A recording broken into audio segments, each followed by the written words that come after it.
All right, guys.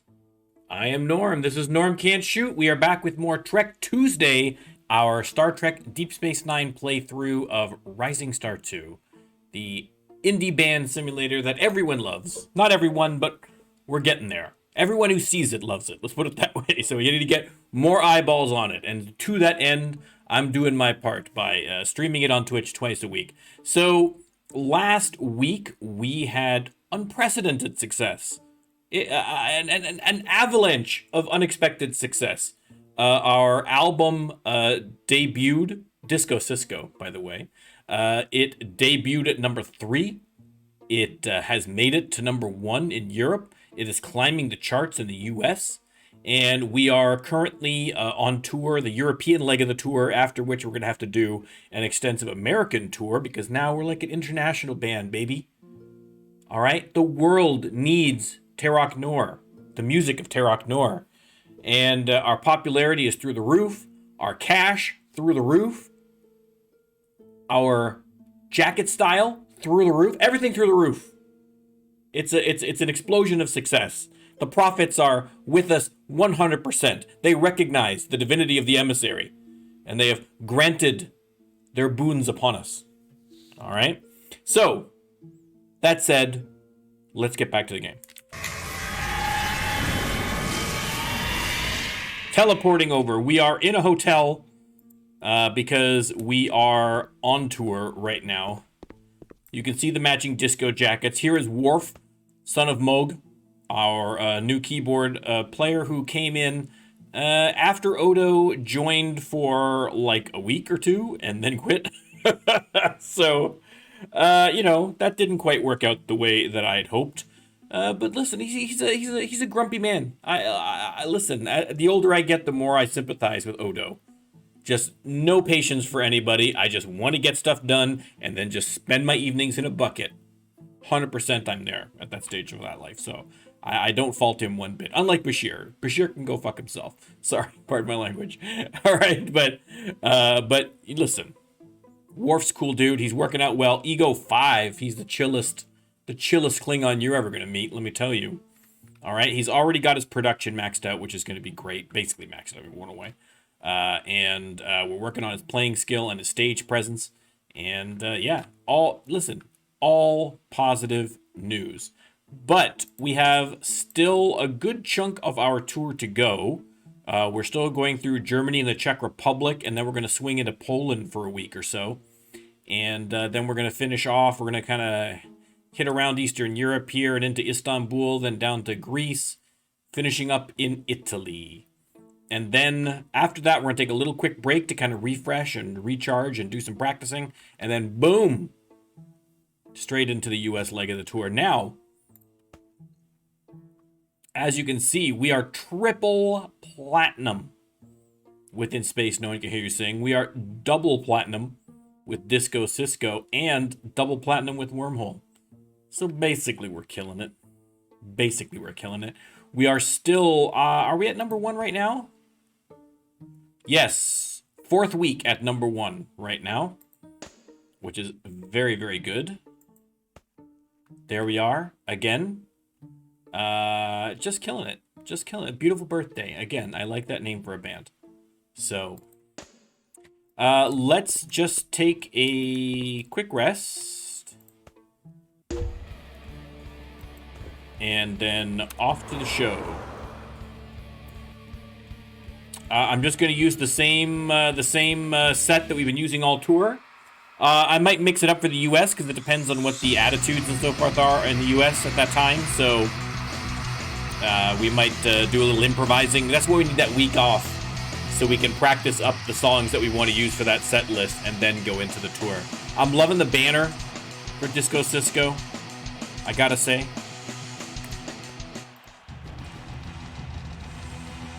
All positives.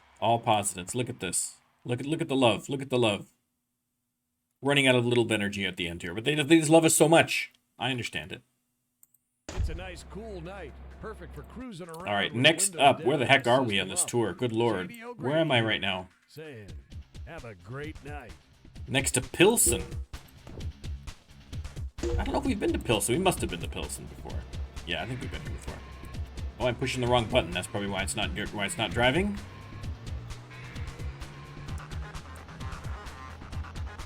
Are we okay for... Hang on, let me just... Before I... Because I'm going to forget 100%. 55,000, so we're good there. Yeah, we're good for everything. We're good for everything. We got to get that merch, baby. Got to get that merch. We're down to our last 11 million. It's tough times. Tough times. For a bunch of space communists, we're doing pretty good in the money department. Okay, it's the songs. Why would you name your band Songs? Right? If you were an actor, would you call yourself Lines? No. Why would you call your band Songs? Silly. That's all right. That's why they're the opening band and we are the #1 band in Europe right now. Right? That's why. We shall see. We shall see. Maybe in the future, Songs is going to be knocking us off our perch. But for now, we're #1, baby.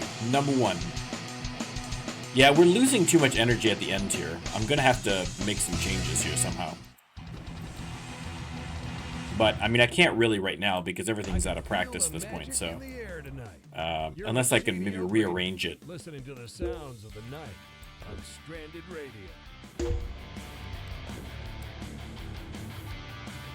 Let's just drive there. It's literally right here. It would seem silly to chauffeur. I'll play the same set. I'm going to pay attention a little bit to the energy levels to see if I can maybe rearrange things a little bit here at the end. All right. Down to 21, down to 70. Yeah, I don't know why. I mean, I don't know why these last two in particular are killing him. Maybe I just need to move those out. Right? They just really like these. They just really like these ones. Maybe I just switch up Little Green Men with Shakar, maybe, so it burns off more of the energy before this one hits. Let's try that. We'll try that in the next one.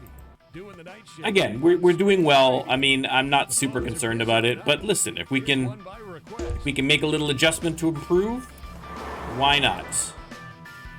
All right, so we're gonna put Shakar here, and we're gonna move Little Green Men here. We'll still finish on, or you know, we'll put Armageddon there. So if, yeah, because they like these songs better than Little Green Men, so that's fine. Let's see if that helps, or if that makes no difference whatsoever. Probably more likely, right?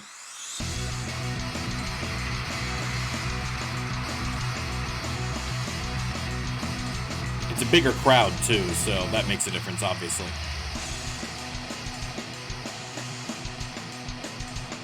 Yeah, I think that works a little better. A little better. A little better. Look at that. I mean, 36 grand just in shirts. That's crazy. That's crazy. Oh, it's good to be rich, everybody. It's good to be rich. If only I had 11 million in real life. Although I do have a lottery ticket in my wallet that I have not checked yet. So I could literally be a millionaire right now. Right this very second and not even realize it.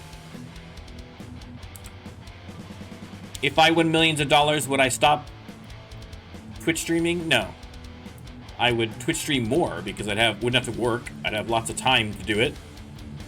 I could get maxed out systems.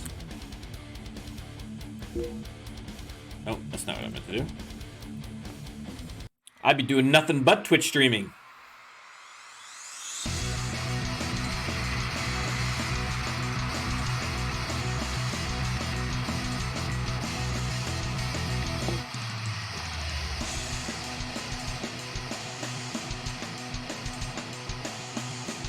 Well, like I say, you can follow me on Twitter, and if I did win $50 million in Lotto last night, or it's tonight actually, tonight's the draw. So if I win $50 million tonight in the lottery, I will definitely announce that on my Twitter. So another good reason to follow me on Twitter. Oh, we gotta level up for Worf. Excellent. Let's get that play skill up. Let's get that stage production up. Or stage presence, rather. I'm just gonna go there. I'm being lazy.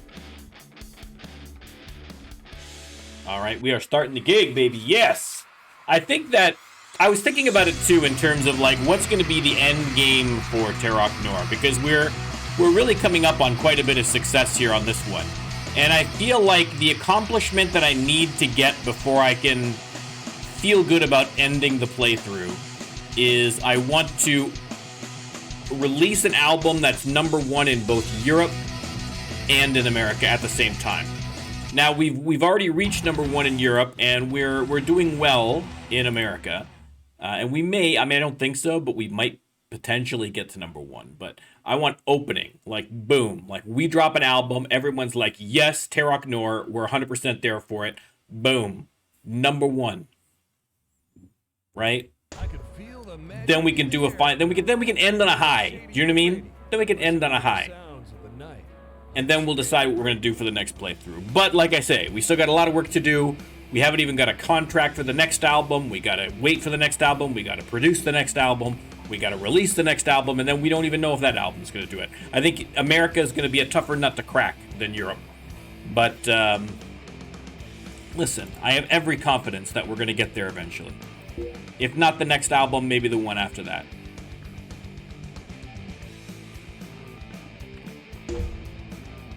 Hold steady. 5 weeks in a row, baby. And look at this. We're back into the top 100 within space. No one can hear you sing. Climbs 29 positions to 41 in the US. Guys, we might just... listen, I'm getting cocky now with all the success. It's gone to my head. It's gone to my head. All right? It's created a monster. But I actually, despite my normally pessimistic kind of ideas about these sorts of things, I feel like we might hit #1. I feel like we might hit #1. It's a possibility. It's not likely, but it's a possibility. So I'm happy about that. Let's see. Okay, we just need to find a hotel for the night here. There we go. There's one coming up here. Emma's. We'll just chillax for the night.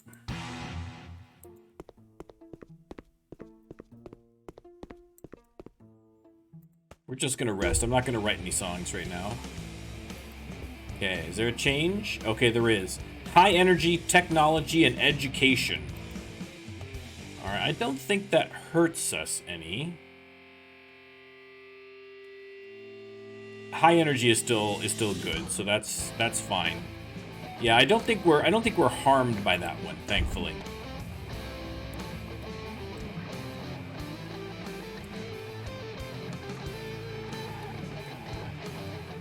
Good dance. Opposite birds. It sounds like a knockoff to Angry Birds, you know what I mean? Ben Stolicrum, hello, welcome. We are rocketing up these charts, baby. We are rocketing up these charts. Now I'm also curious how long we're going to stay on top in Europe. I kind of thought that we were going to have kind of just a quick little, you know, like a week or two on the top, and then we were going to start falling. But we're 5 weeks at #1 right now. I mean, we are absolutely killing it. Listen. I don't know. I'm beside myself. I don't know what to do with myself when I'm being successful.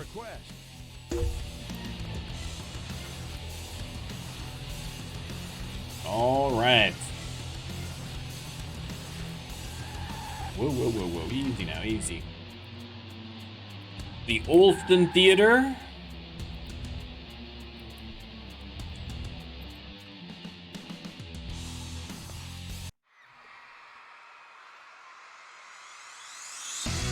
Right? The t-shirt designer is... Wow. It's... Oh, I'm so excited about the t-shirt designer. It's gonna be great. It's gonna be great. I'm very excited. Listen, anybody who's been watching me for any amount of time, if you go back to my old playthroughs, like, you might even be able to go back to the very first Twitch video I ever did. My first playthrough of Rising Star 2. I think it was literally the first Twitch one I ever did. And I think, I mean, I might have even mentioned the t-shirt designer in that one. I don't know, but it was certainly wasn't long after, that's for sure. I've been hoping and praying.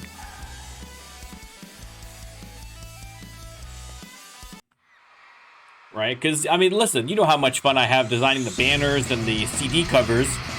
And he added a bunch of new tools, too, to the photos for importing, where you can import, like, so I could import, like a transparent file, so I could have it almost as like a, you know, like a sticker almost, that I could kind of move around, you know what I mean, as individual elements and things. So you can do a lot more with the designs and things like that. And I think especially with a t-shirt, assuming it's the same, basically the same tools, I think it's going to be amazing. It's very good. Shady O'Grady here, saying, have a great night. Now, if only we could get radio and music videos. That's my next. Once we've got that, once we've got the t-shirt designer, then that's going to be my next ask. Adding in those other kind of elements besides just concerts and CD sales, you know?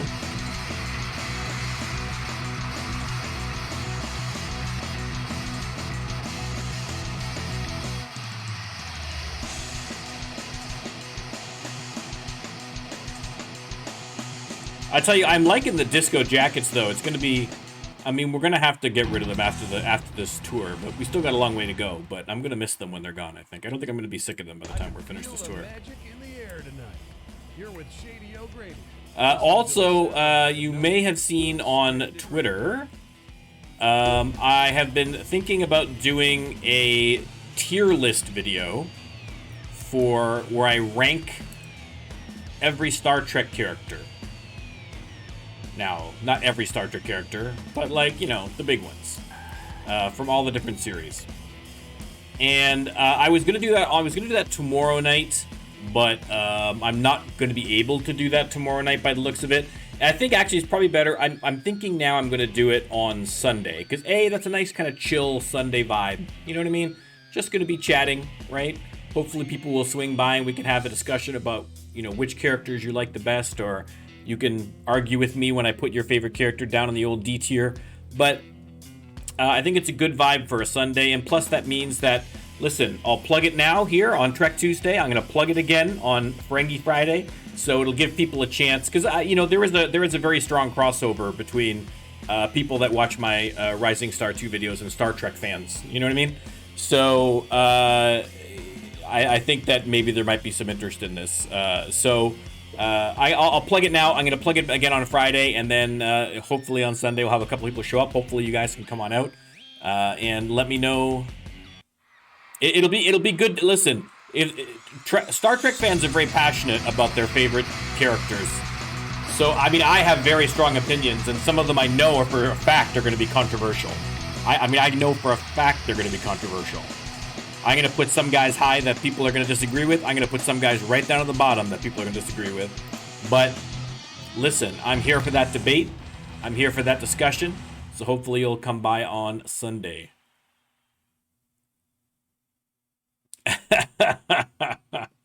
Listen, I have watched all of Star Trek Discovery, but my criticisms of that show are numerous and loudly discussed previously, so I do have my issues. There are good characters on that show. I'm not throwing everybody in the D tier on that show, but listen, you guys know my favorites. But listen, that doesn't mean that just because they're on DS9 I'm good. There's some DS9 characters that I'm not crazy about either. So, you know. Well, I mean, again, my problem with Discovery was always that there was, like, the nucleus of good, there were good ideas, and there were a couple of good characters, and, you know, like, it's like they're, like, on the cusp of something good, and then they just get ruined by terrible writing, you know what I mean? So, there's, like, just enough good elements to the show that make me mad that it's not a better show, if that makes any sense. So... I don't know. It's like I say, I almost wish, like, Picard was terrible. I mean, Picard was just awful. Terrible ideas. I mean, terrible cast, except for Allison Pill, of course. But still at number 1, baby. We are still number 1. That's 6 in a row. How we doing in the U.S.? We fell a position in the U.S. Oh, see, I jinxed it. I said we might get number 1, and now we're going to start to drop. Listen, this is unprecedented success, so it's all fine. But yeah, so anyway, the point is, it'll be a lively discussion. So hopefully you guys will listen. Don't let me just spew my BS out there. Come in with some counter opinions, man. If you got a guy you like, you got to fight for him.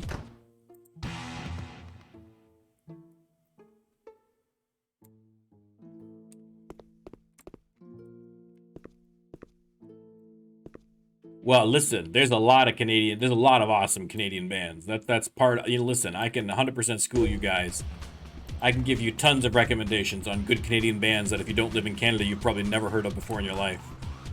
But yeah, I mean, really, because we've only done that one tour in the US, so this is just purely based on the album, which is great. So I would imagine that once we actually do more touring, like certainly after this next tour, I think our presence in the States is going to be just that much more entrenched. So I feel like it's not.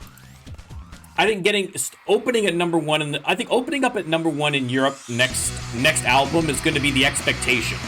Like, I'm going to be disappointed now if we opened at 3 this time and we don't open at 1 on the next one. I'm going to be very upset. So that's the expectation for Europe. For America, I feel like we could reach number 1 in America, but I don't know that we're going to open at number 1 in America.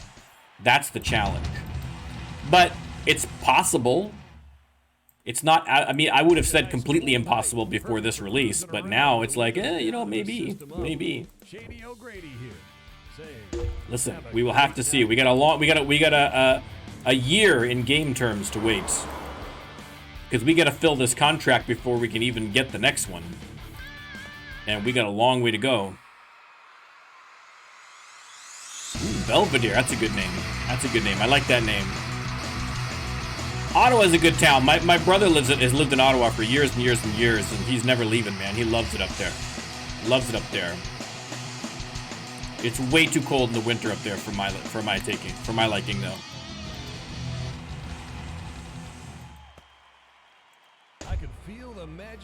Okay, Jadzia needs symbols, and Worf needs a level up.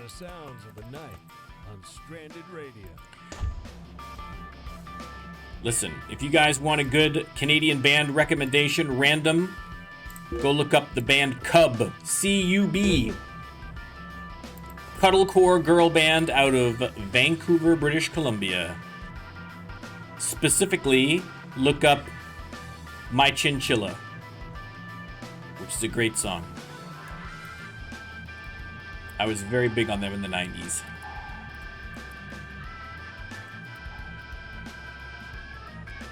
I'm parking the van. Okay. We're okay for drum heads. We're okay for... We just need cymbals. Okay, we're going to go for this. We're just going to see what the most... +5 writing music. This is a little bit of everything.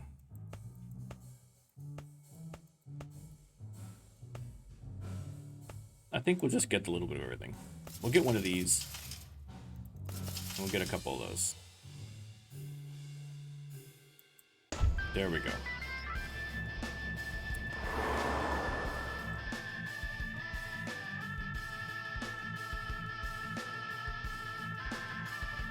Yeah, like Ottawa, like I say, I haven't really, considering my brother has lived there for so long, he always comes down to the rest of the family down here. So we're in like Southern Ontario. So he always comes down, so we didn't really have to go up there very often. So really, I haven't been to Ottawa very often. Like, considering my brother has lived there for like 20 years. I've only been up there a couple times, but the few times I have been up, I have enjoyed myself. It's a nice place. It's a beautiful city. And as cold as it is in the wintertime, ice skating up the Rideau. I haven't actually done it, but my brother has gone, and I've seen pictures and stuff like that. Like, it looks pretty awesome. So doing the night shift on Stranded Radio. The phones are busy tonight. Here's one by request. Remember travel, guys? Remember when you could go on road trips and go to new cities and go to concerts and do fun things? I barely remember these things anymore.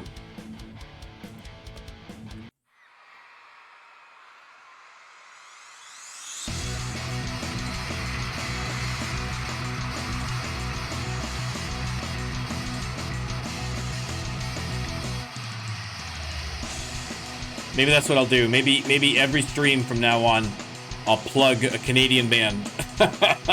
We'll get, because you know, when I look at like my view results of things like that, like I get like hardly any viewers from Canada. Most of my viewers are from the States or from like from Europe and places like that. So I don't really have very many Canadian fans. So listen, I think it's a good way that I can promote a little bit of Canadian content here. So that when you think about Canadian music, you don't think about Justin Bieber and Celine Dion and Nickelback. You think about Tragically Hip and Sloan and Cub and and Maestro Fresh Wes. I mean, I'm telling my age a bit by some of these recommendations, but still.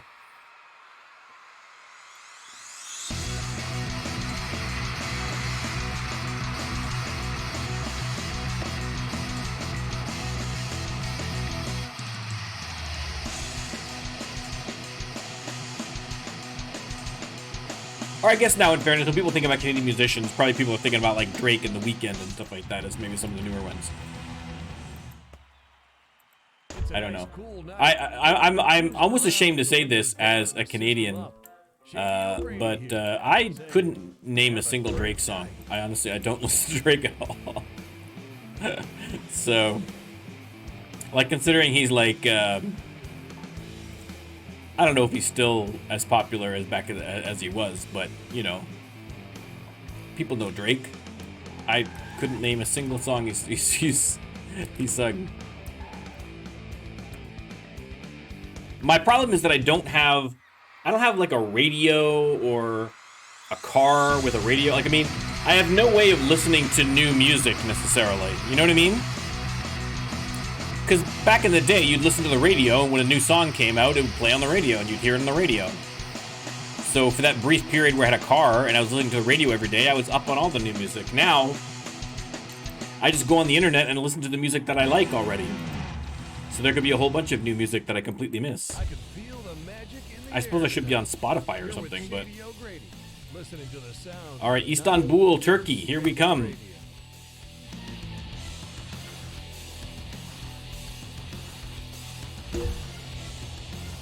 Oh, triple platinum. Triple platinum, baby, for Disco Cisco. We are still number one. Still number one. Unbelievable. And we're holding in the States. That is unprecedented. 1, 2, 3, 4, 5, 6, 7 weeks at the top of the charts, baby. Absolutely killing it. This is ridiculous. Ridiculous.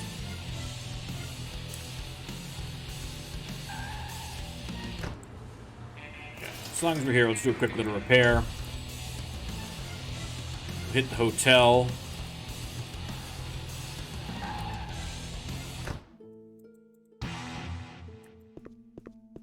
What's everybody's inspiration anyway?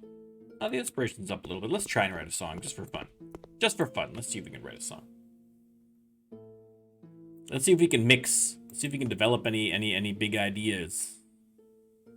I don't see anybody swaying in the wind, so I don't think that we're going to be able to do that. So, oh well.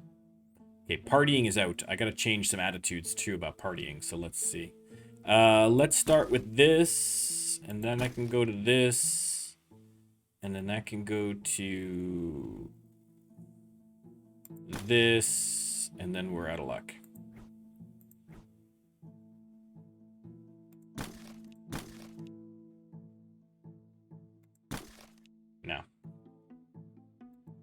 No.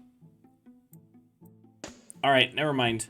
Let's check attitudes here and see if we need to get anybody off. Okay, we'll get off of partying, and we'll get on to technology or education. I mean, I think technology is kind of an obvious kind of an obvious option there, right? So let's get everybody going on technology.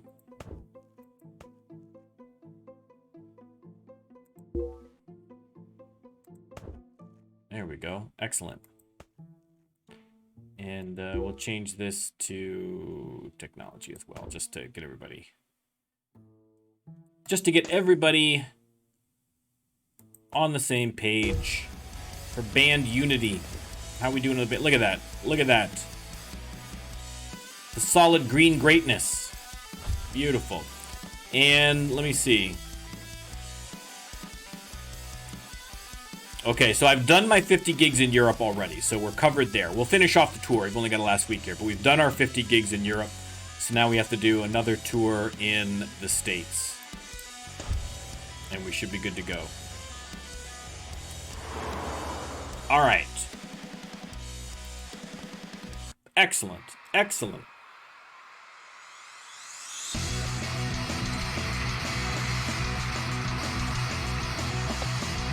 I was trying to think of different ideas for the next playthrough of this game, because I want to do something different. I want to try and add a different challenge to it. And I was thinking I would try and do it where I kind of, I think, cap myself on terms of how high I can get my lyrics and music up to, so that it'll force me to, once I get good and I want those higher level songs, it's going to force me to do more using the system, the development system, where I've got to develop those ideas in order to do it. So it'll make the songwriting a more challenging. So if I want to get those really good songs, I'm going to have to really, really work for them.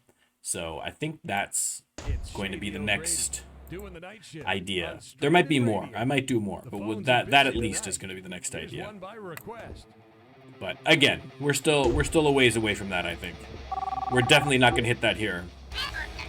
The band Disgusting Clocks want us to do a deal. No, I'm in the middle of a tour. What's wrong with you guys? Get out of here. Okay, how am I doing on shirts? I could probably get some more shirts. I mean, I've got 20,000, but couldn't hurt to have a few more.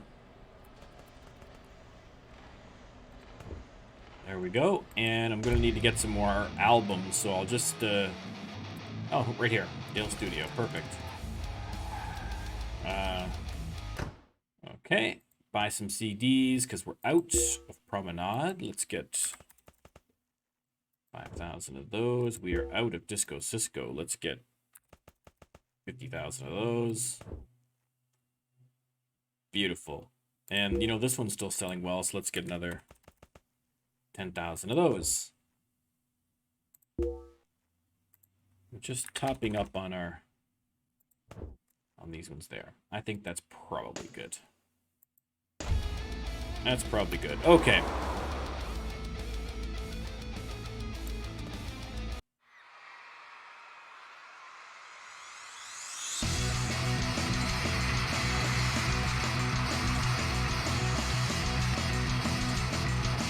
I know a lot of you guys play as well, so if anybody has an idea for an interesting playthrough or something you've done, I just want to make sure that, you know, listen, I'm going to keep playing this game forever, but nobody wants to watch the same playthrough every time, right? So I want to try and set up new challenges and new things for me. So if anybody comes up with any ideas that you think might make things a little fun, a little interesting, then you just let me know.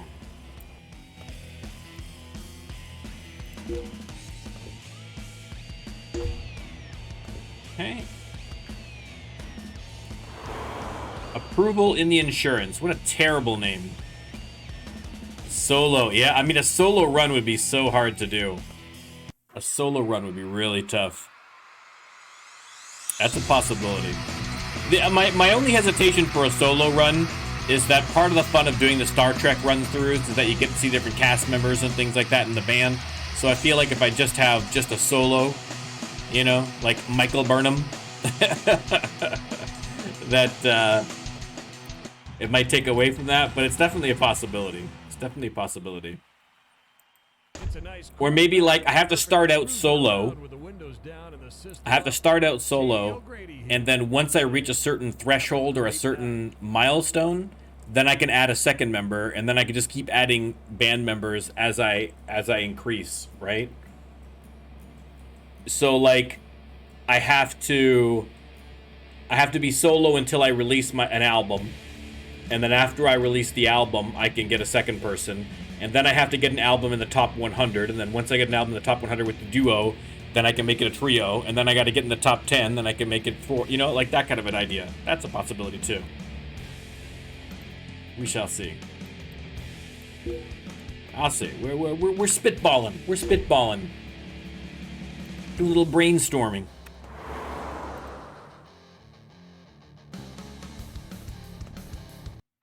I was playing Mass Effect 2, and Mass Effect was great. Mass Effect's a lot of fun. I'm gonna play some of that.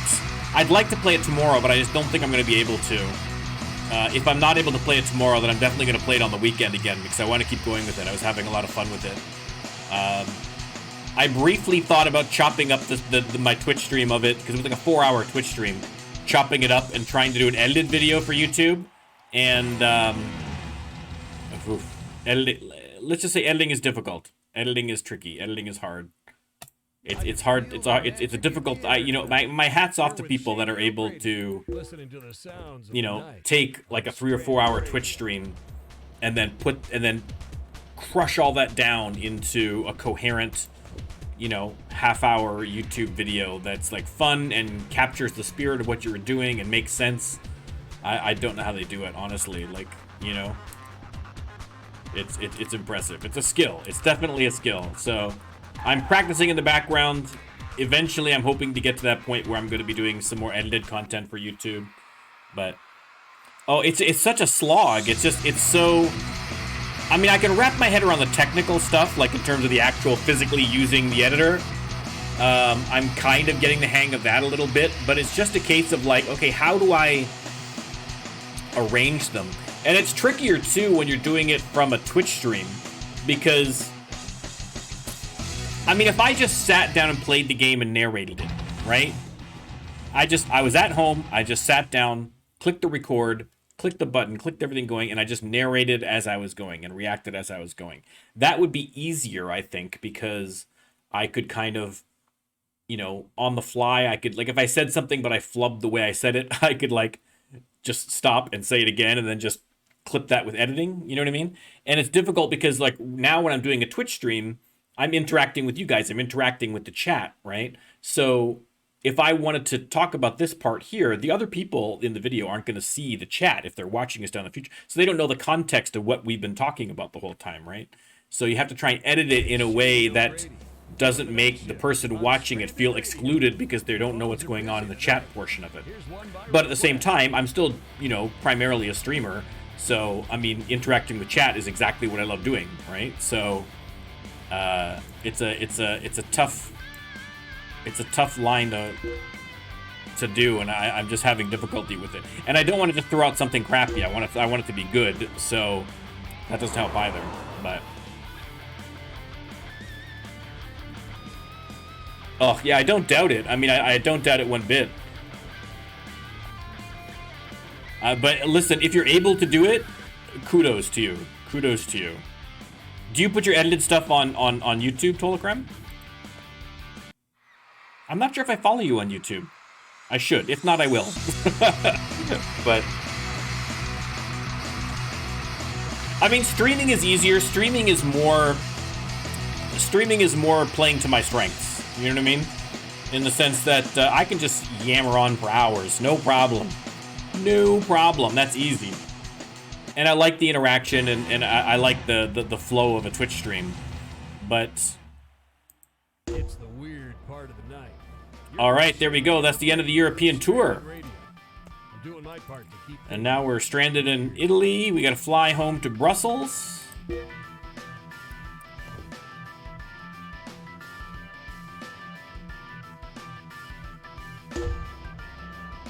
Again. Okay, there you go. I will definitely, if I'm not, I can't remember if I followed you or not on YouTube or not. If not, I will. Everyone else, go follow Tolakrem on YouTube. He's good. All right. Okay, so Disco Cisco, our 8th week at #1. Beautiful. And we're climbing a little bit still in the States again. All positive. All positive. I thought by the time that we finished the European tour and we were getting ready to go into the US tour, we'd already be on the downslide. But if anything, we're rocketing. This is the perfect opportunity to get in there. Very exciting. Very exciting. Now, we have a bunch of new awards to throw up on the old wall here. Right? What do we have? All Disco Cisco related. So we're going to go over here to the Disco Cisco wall. I hate these chairs are in a terrible position for this, if I'm being honest. Okay, so we're going to go to #1 record, first of all. Oh, it looks good. Nope, doesn't look good. No, it looked better when it's lined up. There we go. Now it looks good. There we go. That's what we're talking about. All right. Get that single platinum up. Gadoosh.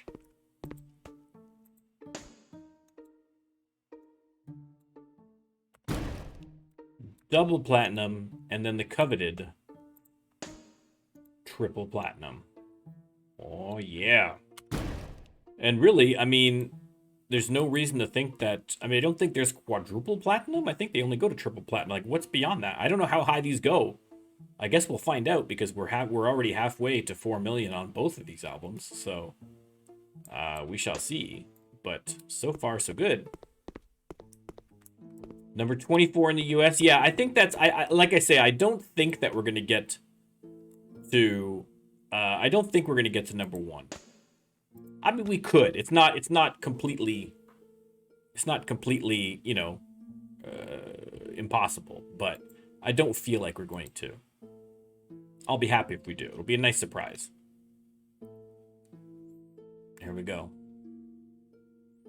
All right, excellent. Very good. Okay, so the attitudes here are instrumental, which isn't going to help me. Low energy and love. Okay, so we've got a couple of hatred songs, which we don't want to have. So let's... I almost feel like I want to get... We have a house in the States, right? We got a house... Did we get it in California or New York? Where'd we get a house? Hopefully it'll show up on the map. I don't... Where do we find our houses? Hang on. Let's take a look. Let's take a look and figure out if I can figure out where the heck our house was. We have a house. We bought a house here. I remember we bought it. It was just a crappy little apartment. We should buy a proper house, though. Let's buy a proper house. Let's go over to New York. Let's get a swanky New York pad. I want to have a place. I'd rather do the practicing here so that if by the time we start the tour, something changes, then we'll be able to practice on the fly, right? So, and plus, come on, listen, we've got 12 million bucks. Let's, you know, get in the private jet, buy a swanky pad in the big city. I mean, I don't know whether 12 million would even get you anything in New York real estate, but instrumental, low energy, and love right now. Okay. Okay, so we are going to look for houses for sale here. Are you guys seeing any, or am I just blind? I don't see any at all right here. So hopefully they're all on this side of the map, I guess. I don't know. That's weird.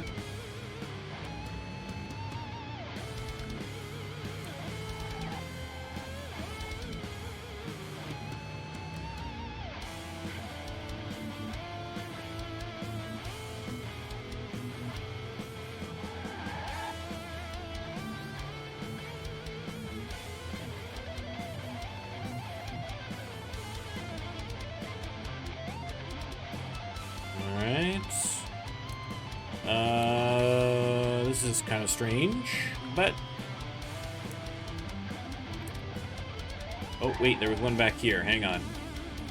Oh, there's one around the corner here, too. Let's take this one here around the corner.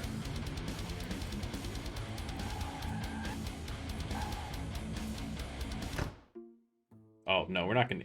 $1 million for the crappy place. Oof. Yeah, this is gonna get expensive. This is gonna get expensive for sure. That's all right. We're rich. Dropping a couple of mil on a house, that's nothing. It's nothing. We'll make several million just on this tour. Okay, this is the same. We don't want the same. We want something new, something bold, something befitting of our incredible wealth and popularity. So we're gonna keep sweeping around here and see if we can't find another home for sale. Head down here and see what we got going on.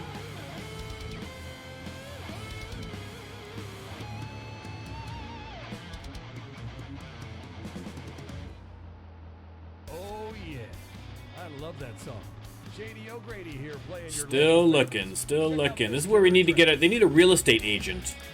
That's what they should add, a real estate agent. Right? So I could just go to her office and pay her money, and she would then just tell me where all the houses are and what the good ones are. Because we are finding jack, just those two. There has to be more. It's New York City. There has to be more. Let's scooch over here to this side. See if there's any on the end here. All right. See if there's any up this way. Oh, listen. Housing is expensive, man. Housing is way too expensive. I rent, baby, and it's killer. When I was flat broke and could not afford a house and needed a house desperately, like I needed a house really, really badly. I had 2 kids. I was married at the time. Like there was 4 of us all crammed into these little rental places. I 100% needed like to buy a place, and I was flat broke and could not do it. And now that I have kind of the financial flexibility that I could totally afford to get a house, why the hell do I need a house now? I'm like in my mid-40s and I'm on my own now. The kids are out. Like, what do I need to get a big house for? This is where people other people are kind of paring down, getting rid of their houses and buying condos and stuff. So, or whatever. So, I'm probably just gonna keep renting. I'm not gonna bother. I mean, again, unless I hit the lottery, which again, follow me on Twitter and I'll let you know if I win the lottery. Then that's fine. That's a different situation, obviously. But barring the unlikely chance, in the unlikely event that I don't win $50 million in the lottery, the plan is to keep renting. This is absurd that I just want to get a place in New York City. There has to be more than two houses available in New York City. This is madness.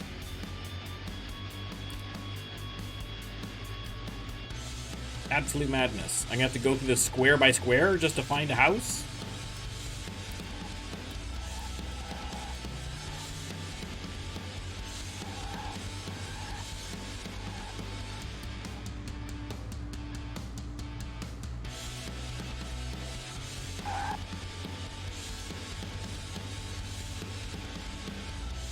Oh, I mean, listen, the prices are crazy, but like I say, money is less of an issue now. We got money to spare. But I could build a house out of private jets at this point. You know what I mean? But that being said, it would be easier if I could just find. Okay, I'm ready to give up on New York real estate altogether here. I'm gonna find a different city. I'm gonna move to Toronto at this rate. All right. Well, you know what? Screw you, New York City. I'm now going to be Canadian-based, as I should have been all along. I'm going to Toronto.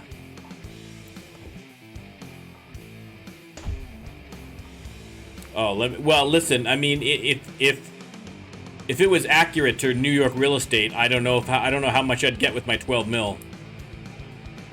2-bedroom apartment. I suspect the prices are a little outrageous. New York's a great city. I've been there a couple times. I've always had a great time. I love it. The States is a little cuckoo bananas right now, so it might be a little bit before I'm back there, but I definitely want to go back.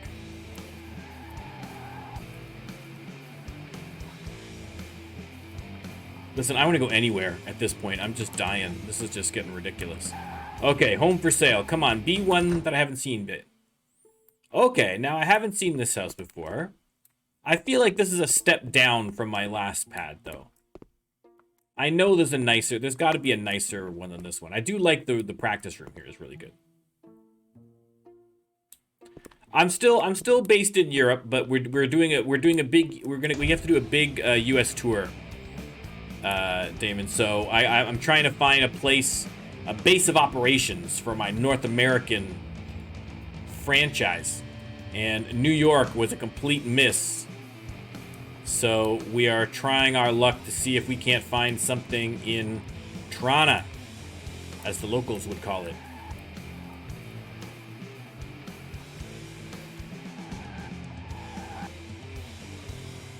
I mean, that other one we just looked at is an option, but I do feel like that's, like, not as good. Right? I want to try and find something that's an upgrade if we can. This is definitely not an upgrade. This is a crappy apartment.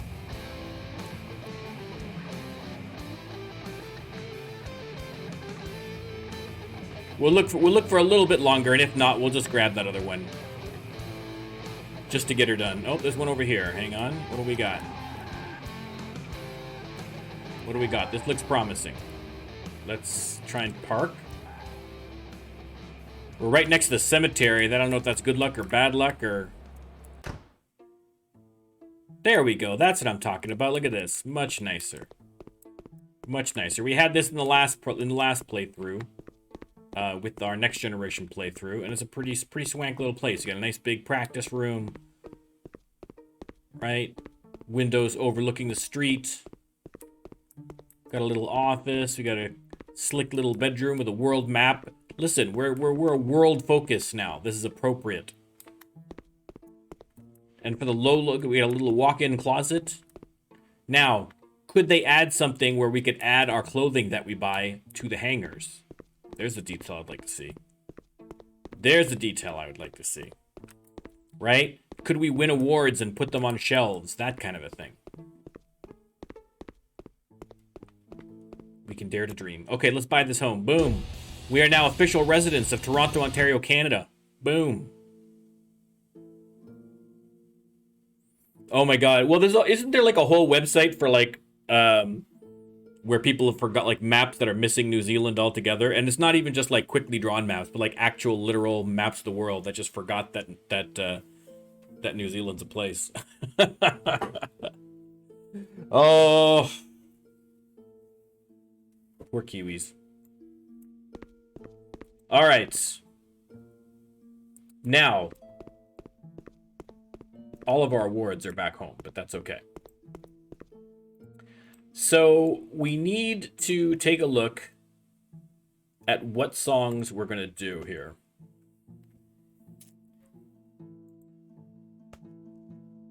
None of these are negatively impacted, although we will add past tense because that's a love song, so we will definitely add that to the rotation.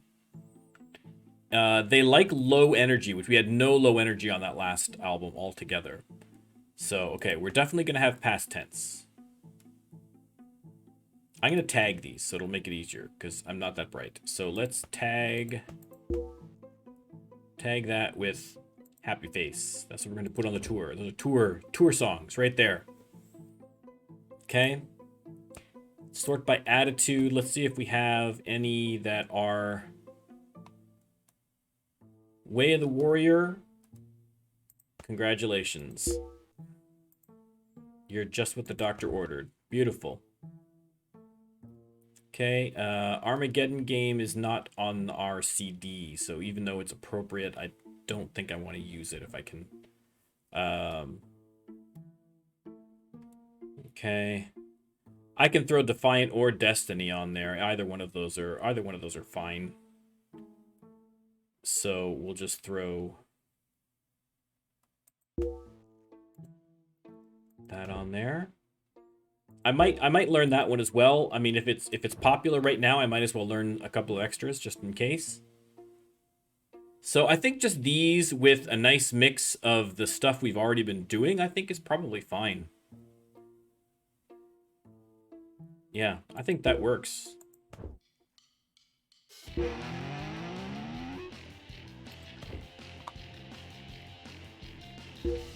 We're just going to practice for a couple of days just to get these up, and then we'll get the manager to sort out... Okay, we're pretty much already there, so... let's get... Oh, hang on one second. Bear with me. Band. There we go.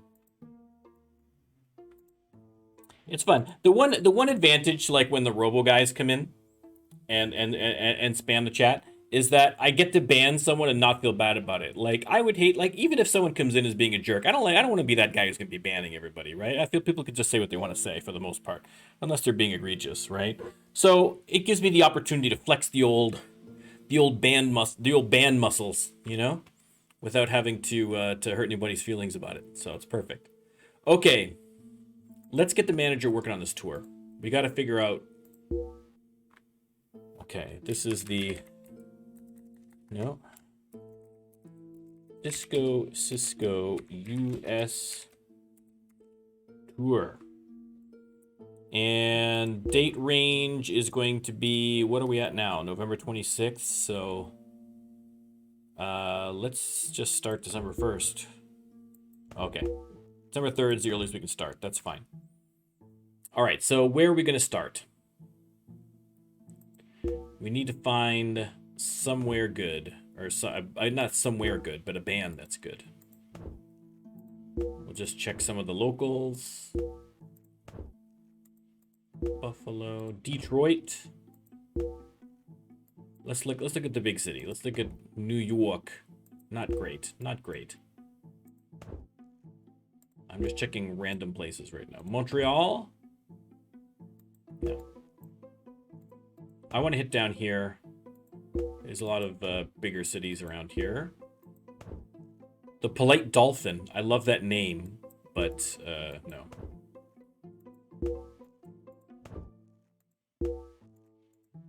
Okay, we're looking at Virginia. We're looking at Pittsburgh. Cleveland. Cleveland does not rock. Windsor. Flint, Michigan. No. Grand Rapids. If anybody lives in the States and you want me to check out your hometown, let me know. Let me know where it is, and we will see if they're any good.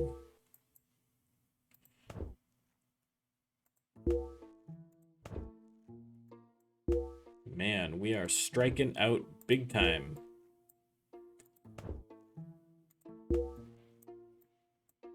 St. Louis? No. KC? No. Nashville. Come on. It's literally a music city. Come on, man. Atlanta, Columbia, Tallahassee. It's a fun word. It's a fun name to say. Tuscaloosa. That's another great name. America does have some fun names to say. Anything going on in Florida? What about Tampa? No luck here in Florida. New Orleans? Nope. Dallas, Texas? Wow. America, how come your band sucks so much? What's going on? What about the lowest point in Texas? No. Lubbock? Amarillo. Gotta check Amarillo. Well, now I gotta check Lubbock because I said Lubbock and I didn't pick it. So there we go. Albuquerque. Good Lord. This is unbelievable. I don't think we've had anything over. I think 55, which we had opened with, is probably the biggest that we've seen so far. There's nothing over 60, let alone 70. This is shocking. Oh, San Francisco. That's where we bought one. There's at least a 60 in San Francisco. We might be headlining this tour. I might need to pull out all the stops here. I'd like to get someone higher than us. I'd like to get someone in the 80s. Or the 70s, at least. I mean, I guess our popularity at this point now is what? Like, our popularity is probably in the 90s, so we're gonna be the lead. We're gonna be the opening band here, really.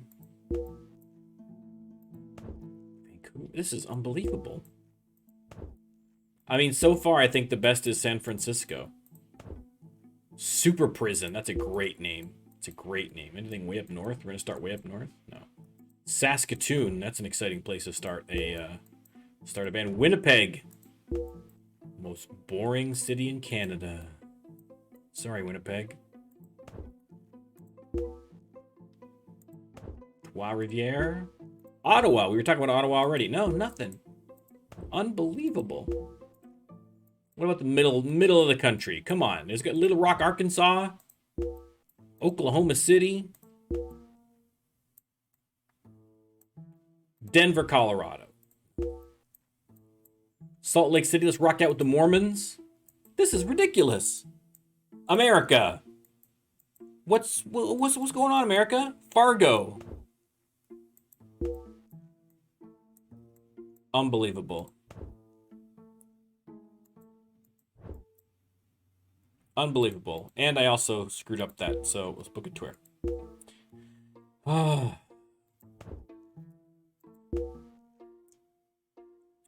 End date. Sorry, I forgot to check the end date before. I don't think that makes a difference, though, because the starting date's going to be the same.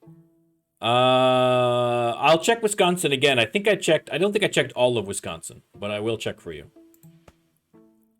Okay. We'll go to... We're starting December 3rd, so we'll go till... February 3rd, and that should be enough. Okay. Where's Wisconsin again? No, that's Michigan. This is Wisconsin, right? Milwaukee? Yes, Wisconsin. Actually, he changed this. I forgot. One of the things, if you look up the top, it changes. It'll show you where you are if you look up at the top here. So I know I'm in Wisconsin. Okay. I think it's just these three cities though, and none of them are doing it. Springfield. Okay. I mean, realistically, I might just start here. I mean, it doesn't matter because the other one was 61 was the highest I found. The second highest was right here, in Toronto. At 55, so I might as well just start here in 55 where I'm at. I don't think I checked Portland. I'm just kind of like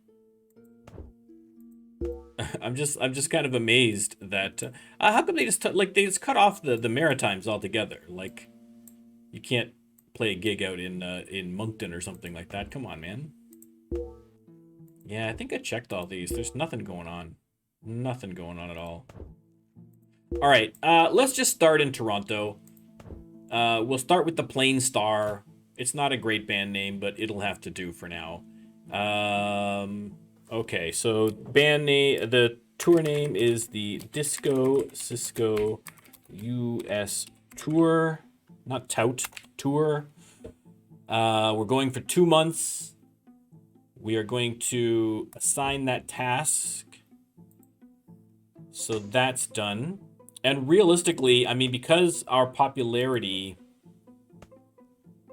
our popularity, look at the popularity capped out in Europe. Beautiful. But the popularity here is more in the 50s, so we're going to be kind of a comparable. That's why I was hoping to find someone in the 70s. Maybe I should just get the manager... Ugh, I can't... I guess I can't stop it from being booked now. I should have maybe chose a different starting date. I wasn't thinking. I should have maybe started a couple of days later. Well, I mean, it's too late now anyway, so we can't do anything about it. That's fine. That's fine. Listen, it just means we might not be playing to as big a places as we're used to, but that's okay. We'll see how it goes. We'll see how it goes. I want to practice out some of the rest of these songs that we haven't got done yet, just in case we do have a 12 set maybe.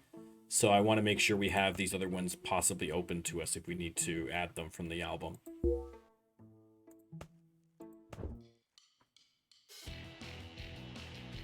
So here we're going to get our tour gigs.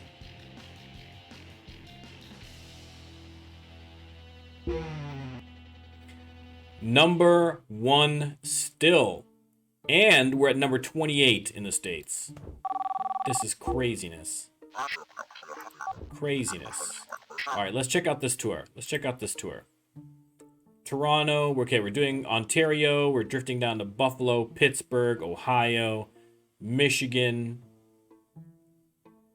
Indiana, Illinois. Got a bunch here in Wisconsin. There you go. There you go, Benj. Minnesota, Iowa, Oklahoma, Arkansas, Tennessee. Got a nice long tour through the South here. Georgia, Alabama, Arkansas, Carolina, Florida. Yeah, we're killing it. We got a lot in the South, really. This kind of just weaves way down in the South. I don't even think we hit anywhere in like New York or any of those kind of places. So listen, they love us down south, I guess. You know what I mean? What are you gonna do?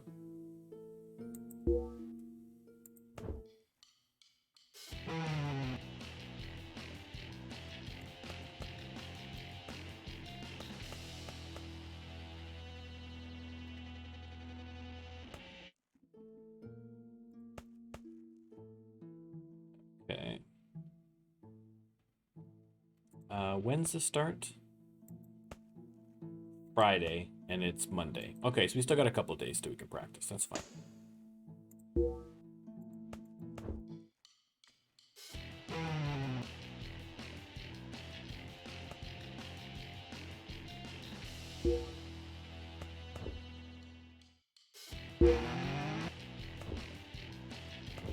All right. Excellent. Let's get that gig.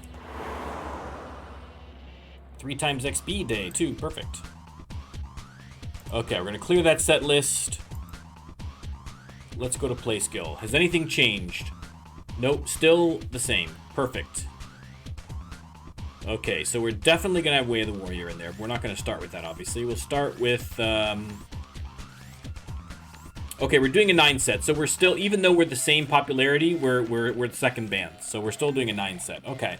So let's start with, you know what, I kind of don't want to put Armageddon Game in there, but you know what, it'll give us a little boost. Let's just cheese it a little bit. We'll throw that in there.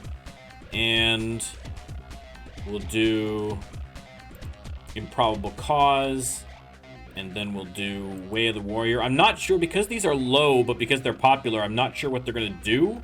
So we could have some issues here. But we'll cross that bridge when we get to it, I guess. Do that. Little Green Men, and we'll put Destiny in. 1, 2, 3, 1, 2, 3. And then let's do Our Man Bashir, Prophet, Motive, and Defiant. I have no idea.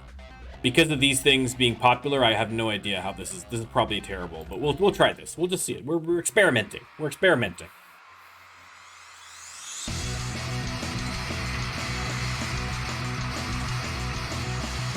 Okay.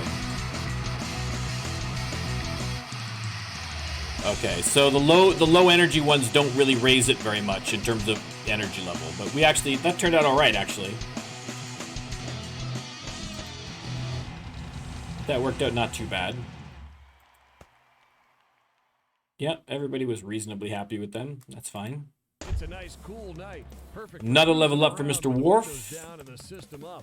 Shady O'Grady. Get that play skill up. Have a great night. All right, off to Kitchener.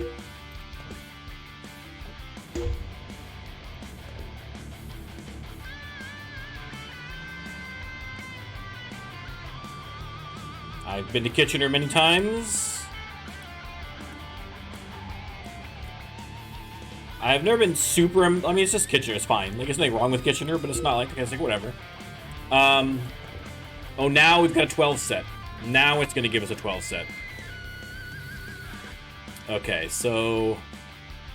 I need to add 3 more songs here.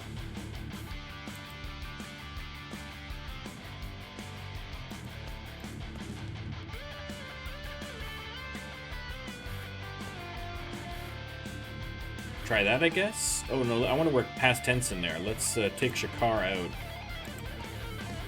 put in past tense. I don't know, let's try this. We're winging it.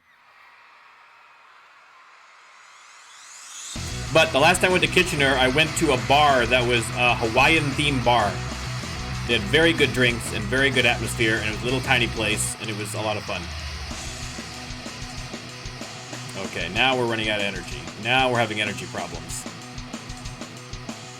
Yeah, definite energy problems. Okay, so we got to work that out on a 12 set, but that's okay. You still did well. I can't complain, but we can make that better. We can do better. I can feel the magic in the air tonight. You're with Shady O'Grady. Okay, we'll head back to Tirana. Stranded Radio.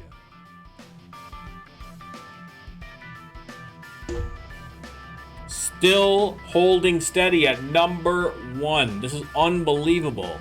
This is like 10 weeks in a row, and we're climbing a little bit.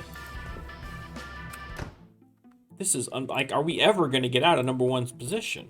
I mean, I'm in no rush, but I did not expect this at all.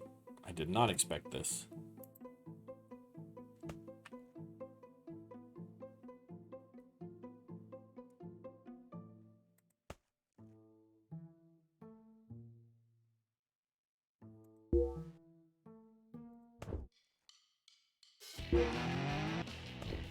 Okay, off to Barry.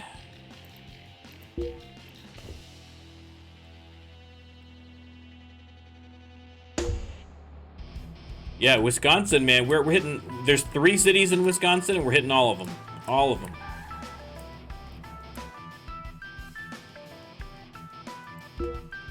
Okay, where's that last 9 set?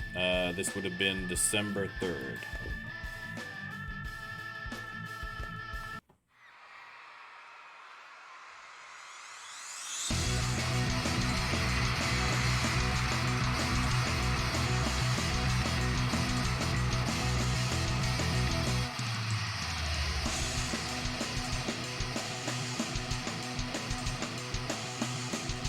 There we go, that's all right. Beautiful. Yeah, my 9 set is fine. It's the other one that's not so great. The phones are busy tonight. Here's one by request. Beautiful Buffalo, New York. People in Southern Ontario of my age range have a very strong affinity for New York, because in Southern Ontario, back in the day when we were kids, you could still get the Buffalo stations because we were close enough to Buffalo, and so they had all the good stuff on the American TV. So you'd come home from school and you'd like Canadian television, skip, boom, straight to Buffalo 29, baby. That's where you get all the good stuff, all the good cartoons.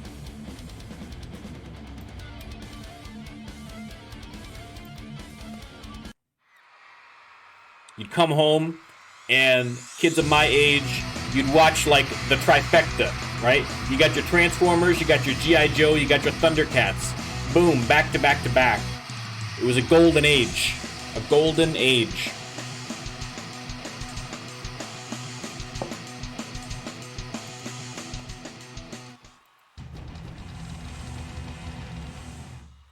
It's the weird part of the night.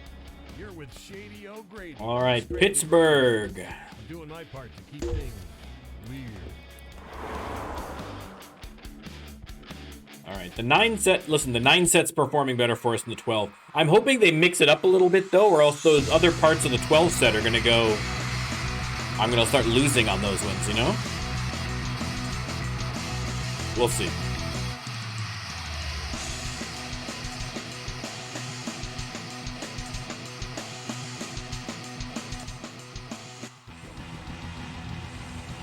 All right, listen, all positives. Cool We're doing night. well. Perfect for cruising around with the windows down and the system up.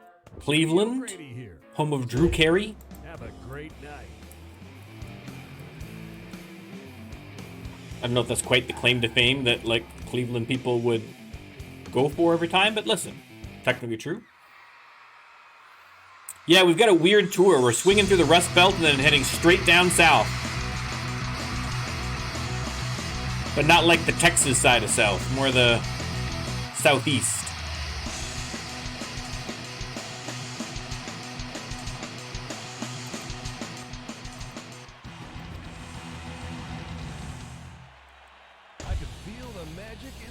That's all right. We're getting a good... Actually, you know, it's not too bad because the last tour we didn't hit... You know, these are kind of different places we're hitting than they hit in the last tour. So we're getting different parts of the country. We're experiencing all that America has to offer. The sights, the smells, the sounds. Mostly the smells. Okay, so we were hitting some issues with energy. I don't think that's going to help, but we're just going to try it anyway. Why not?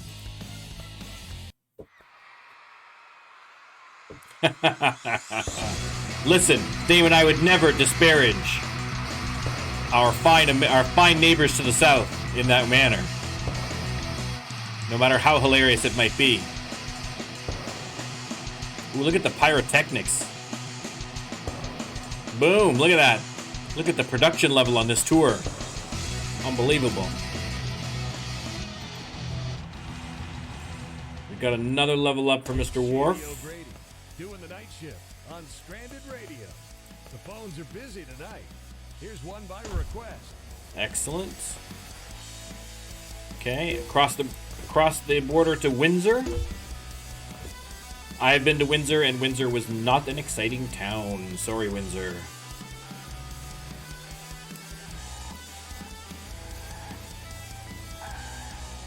The witty walks, I like that. I like that.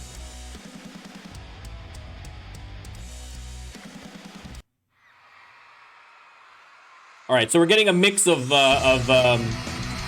second billings and top billings. I guess it depends on the region because we're so close in popularity between us and the you know, our touring partners. But that's not a bad way to do a tour, though. You know, you're headlining in some states and not headlining in other states, right? Everybody gets a nice fair mix. A little bit of road communism. It's all good. It's the weird part of the night. You're with Shady O'Grady on Stranded Radio. I'm doing my part to keep things weird. Sorry, I'm still holding steady again. Again, we're never dropping from the #1 position. We're gonna be #1 for the rest of our lives. That's it. There's no other explanation. And we're at number 19 in the U.S.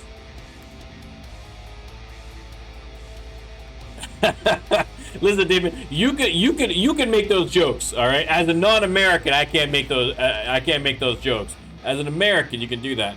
We've been #1. This is the 11th week, I think, at #1. 2 weeks. Ben just being prophetic here.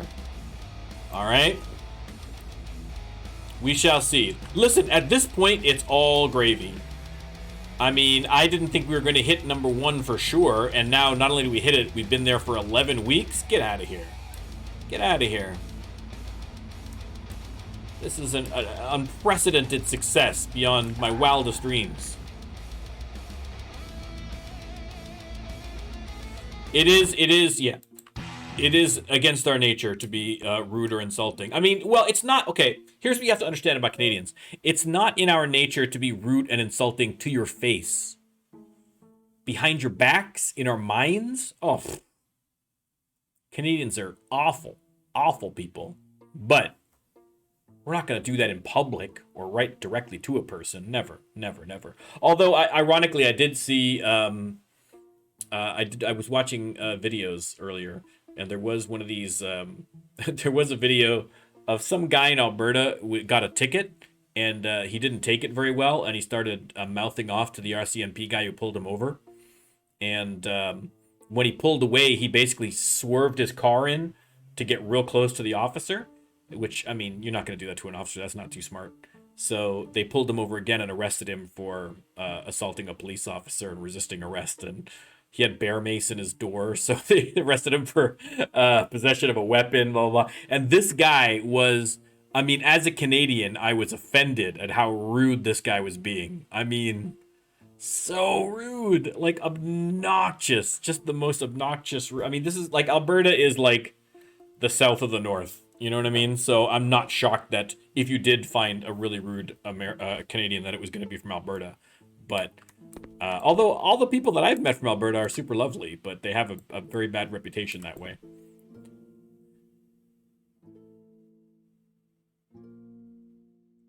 Oh yeah, no, we're way sneakier about it. We're way you would come away from an interaction with a Canadian, Damon, and you would think, wow, that guy, you know what? That's like super polite. What a super nice guy, honestly. Like that dude's all right. Canadians are lovely, aren't they? And then the Canadian will walk away going, fuck that guy. Oh my god, I can't. You know what I mean? But we'd never let you know. We'd never let you know. I secretly have slagged all of you guys. Oh god, you have no idea. No, don't joke. I'm joking. I'm joking. I don't do that. I don't do that. Listen. We don't do that to, I wouldn't do that to my chat. You guys are the best. All right, let's write a song. Let's change the topic. To how rude Canadians are, and let's see if we can't put a song together here. Not with these, we're not going to. Let's see. I mean, we have to basically go... Oh, sorry, hang on. I'm in the wrong section. That's why it didn't work. 25, 25. But then that's we're screwed. Then we got nothing going on. I got 25, 25, 25. But then 15's as high as I can go. So I really need to be able to combine some ideas, but I just don't have them. So let's get rid of this 20. We don't need this 20 out of there. Let's get another 25. Do we have a blue 25? No.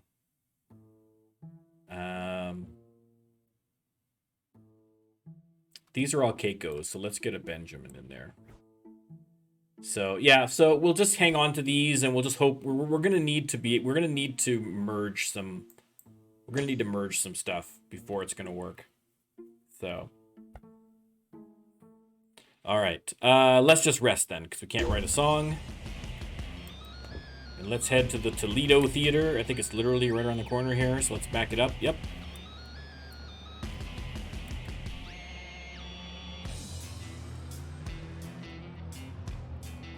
All right, there we go. Beautiful. Beautiful.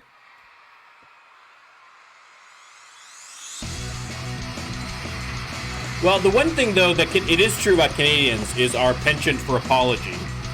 And, you know, Americans have a real thing against apology. Like, I think, not all, I'm not, okay, that's a very blanket statement. But what I'm saying is that apologies are often seen as a sign of, like, weakness in the States, you know what I mean? Like, certainly, like, at the political level, you know what I mean? Like, people think America doesn't have to apologize for anything. It's a show of strength to not apologize, you know what I mean? You should be just sure of your, you know, sure of what you're doing, and that's more important. Whereas I think Canadians have a different mindset about apologies, right? Like, we view apologies as being like, we apologize for stuff that's not our fault. Like, someone will bump into me on the street and I will apologize to them, even though it's wholly not our fault. And it's not a sign of, like, you know, beta male behavior, or as that crowd would say, or a sign of weakness or whatever. But, like, we view it as kind of like, it's kind of like an admission to that person that, like, we care about them. You know what I mean? Like, to the point where I'm going to apologize even though I didn't do anything wrong, just to signal, you know what I mean? Just a signal, let you know, heads up, I care about you, I respect you, you know what I mean? So from my perspective, I think it's a positive. There's literally a legal precedent in Canada, this is not even a joke, this is a literal truth, that there's a legal precedent that states that in Canada, just because you apologize for something, so let's say you get in a car accident, okay? And you get out of your car and you apologize to the other person, that's not an admission of guilt in Canada, because they recognize that Canadians will apologize for something even though it's not their fault. So just because I get out of my car, let's say you hit me with your car, or, you know, we get into a car accident and I jump out and I say, whoa, whoa, I'm so sorry, I'm so sorry. That's not me saying I did this, so I'm apologizing because I'm at fault. It's just kind of like a general Canadian I'm sorry. So there's an actual legal precedent in Canada. I forget what it's called now. I'm totally blanking on it, but that's the extent of our kind of apologophilia. That's the wrong button. That's what I want. There we go.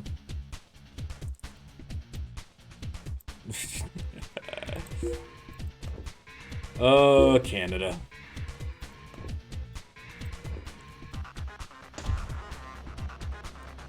I do have to say, I am glad that I'm Canadian for many, many reasons. But like the States is kind of like, here's the thing with the States. Here's how I view the States. States is kind of like, the highs are really high with the States. You know what I mean? There's a lot of really cool advantages and things about the States, but the lows are like real low. You know what I mean? I like nice, boring, safe Canada. You know what I mean? No earthquakes, no tornadoes. Very little fascism. You know what I mean? Like everything in Canada is just toned down that little bit. You know what I mean? Our extremes are that little less extreme. You know what I mean? And so it's not terribly exciting, but there's something to be said for that. Here's one by request. All right, Sophie Carter. The self-confident blow. Well, blow does make you self-confident, as I've heard.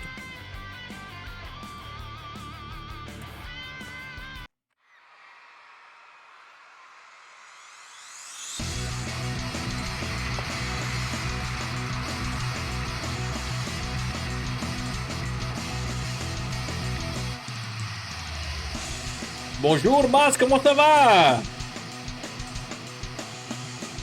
Bienvenue, bienvenue. Allons-y.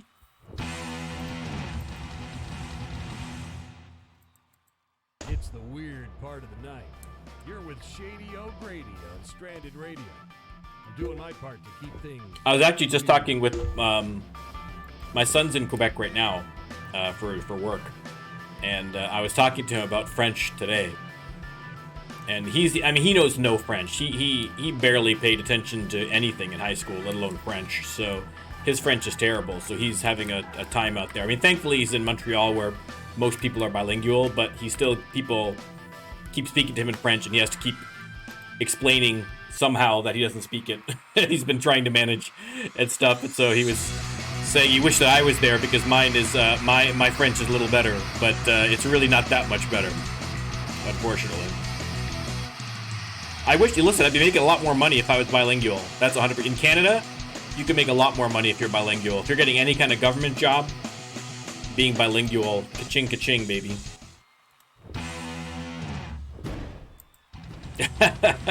Listen, I'm with you, Maz. It's, you know, It's a nice, cool night. I took it, I mean, because it's in Canada, we took French, you know, all through middle school. We took it all through high school, and then I took a bunch more courses through my work because the company I work for is owned by a French company, and so they gave us an opportunity to take some French language courses. So I jumped on it. I did about a year of French language courses there. So you would think that I'd be fairly fluent, and not at all. Not in the slightest. So exactly. It's difficult. It's hard. They're hard to pick up when you're old. Okay. Now I know, Damon, you're clearly younger than I am, but that said, I mean, once you're past like a child, when you're trying to learn it, like if you're trying to learn anything past the age of like, you know, like 16, like forget it. It's just so hard to learn a language. I mean, a lot of people do, and kudos to them, but it's difficult. It's difficult.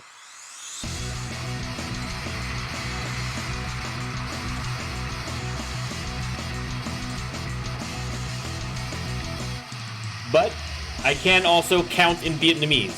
So if for some reason I found myself lost in Vietnam and I needed to tell them a number or do math problems to escape, I'd be covered. So I do have that essential life skill. The sounds of the night on Stranded Radio.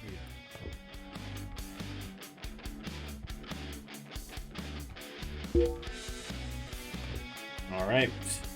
Still at number 1. And we are climbing to number 17 in the States. This is madness. Absolute madness. Hang on. I need to see.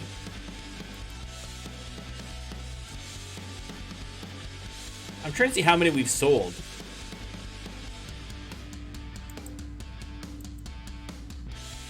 Oh, they don't give the we sold 5 million in okay, CDs distributed 5 million? Wait, hang on.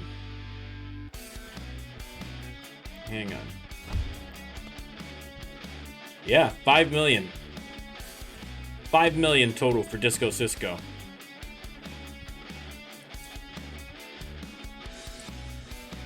Crocodile Hunter, g'day.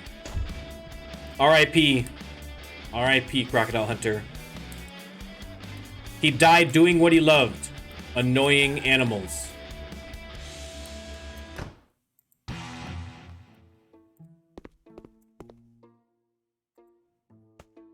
Alright, let's see if we can't develop some ideas here now. Anything, any ideas we can develop that's any worth bothering? We're approaching the southern part of our tour, so I want to practice my accent. So we're not looking at ideas, we're looking at ideas. Yeah, we're having no luck at all. Nothing is matching on the 25s, so there's not really very much that can be done right now. Right, these aren't matching. Almost. I mean, we're almost matching, but not quite.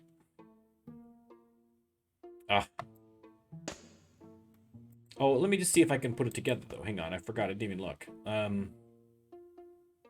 This is the only 25 we have here, so that's going to be the tricky one.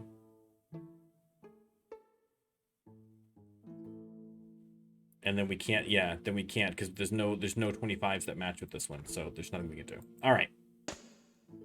We're out of luck.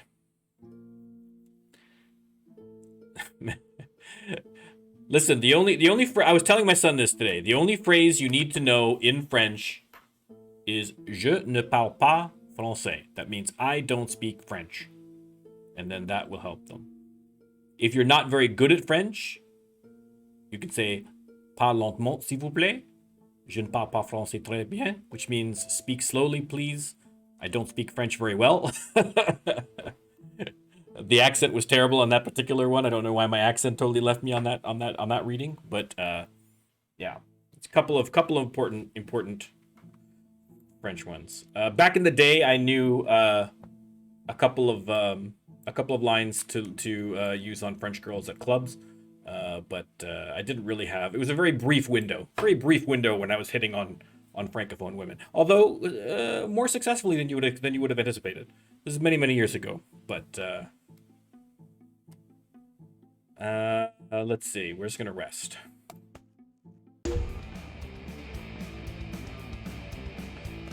The U.S. chart is looking good, Tolokram. We are doing very well. We are at number 17. We're killing it. We have sold 5 million albums of Disco Cisco. We are still at number 1. Still at number 1 in Europe. 12 weeks running at this point. It's unprecedented success. It's got to be the jackets. I mean, that's really the only difference. We should have been a disco band from the beginning. I guess that was the problem. I didn't have enough faith in disco. You know what I mean?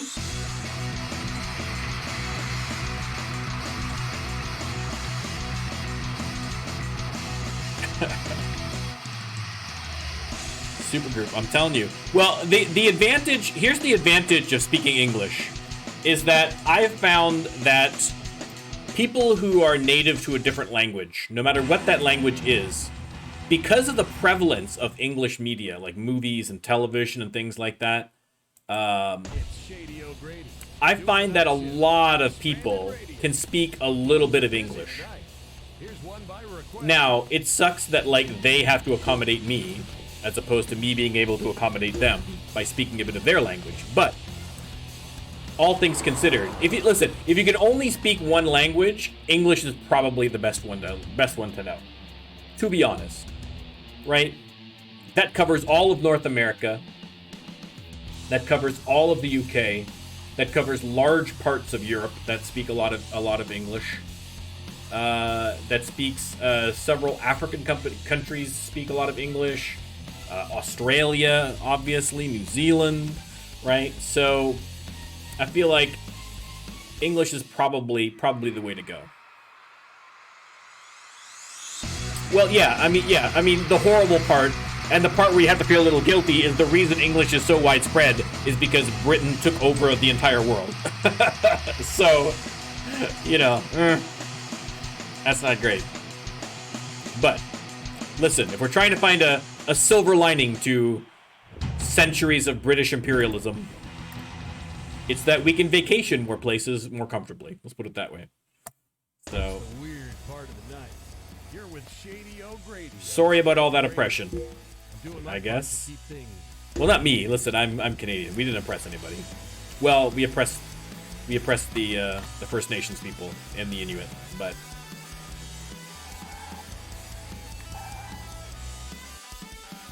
all right.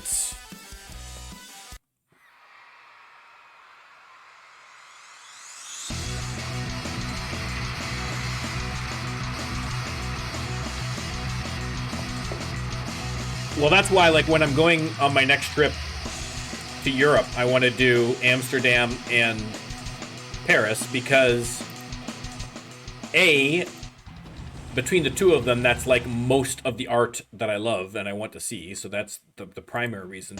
But the other advantage is that Amsterdam is a very high proportion of people that can speak English, so that'll make things easier for me. And then my passable bit of French should help me in Paris enough, hopefully, to get to muddle my way through. Although prior to going, I'm going to have to start, you know, brushing up on the old French. I'm gonna start calling my coworkers in the Quebec offices and trying to practice my French on them. Oh, hang on a second.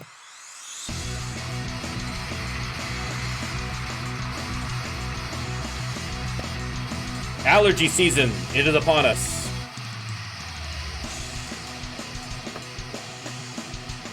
I'm still looking for this stupid cat. This cat, I'm cat sitting my son's cat, and it's been hiding behind a curtain for like 3 days.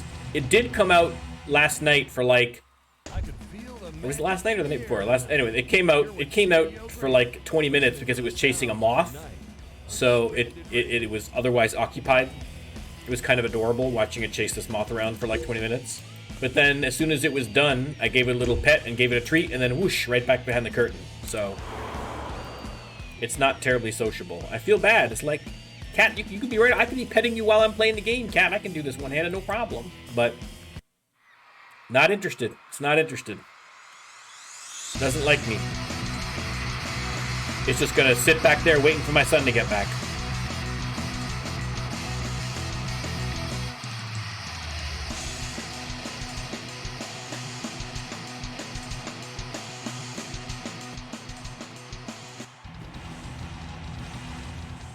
Beautiful. I mean, we're rolling in cash. This is fantastic. On Stranded Radio. The phones are busy tonight. Here's one by request. All right.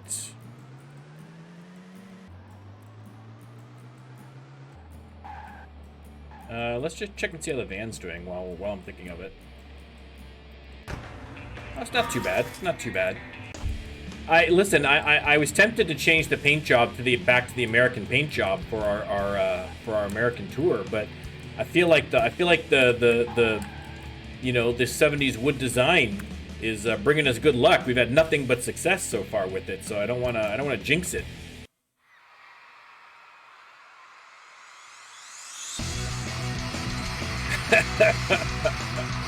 Listen, you know, for me, I don't mind if the cat is super affectionate because, like I don't have a cat, right? So if I'm just borrowing a cat for a couple of days, I want to get good use out of the cat. You know what I mean?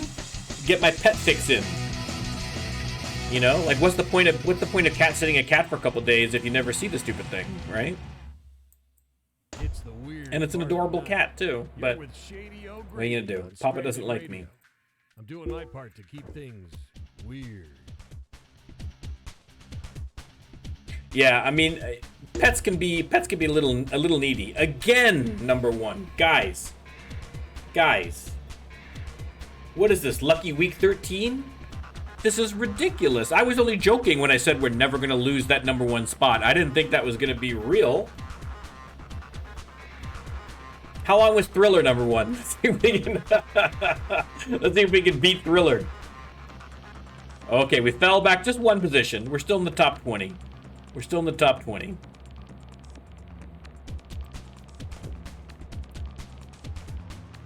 Okay. Man alive. This is unbelievable.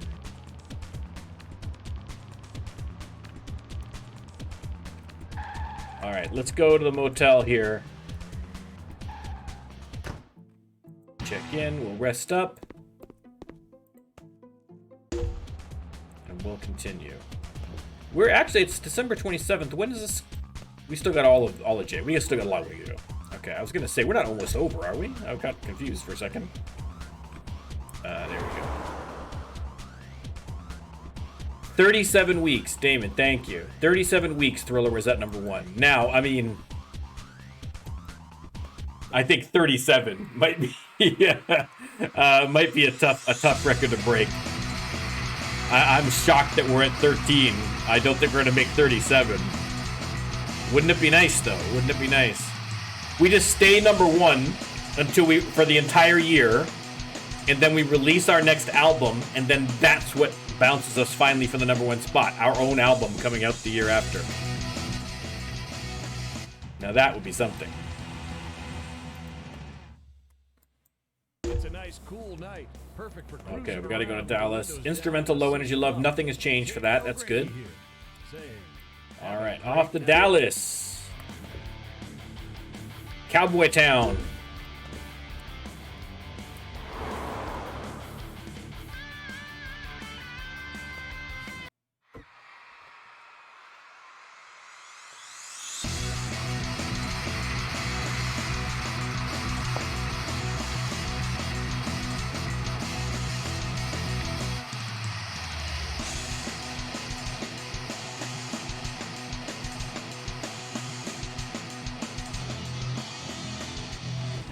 Another level up for Mr. Wharf. I can hear in the background. There he is. In the air tonight. You're with Shady O'Grady, listening to the sounds of the night. Beautiful. On Stranded Radio. Okay, Oklahoma City.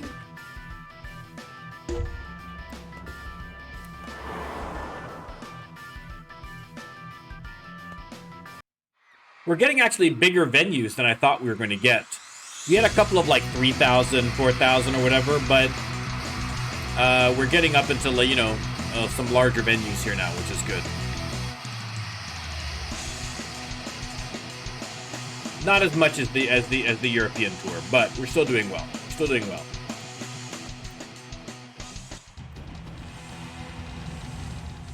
Bada boom. It's Shady O'Grady. Jadzia needs something, okay? On Stranded Radio. We'll get it in KC. Tonight. Here's one by request.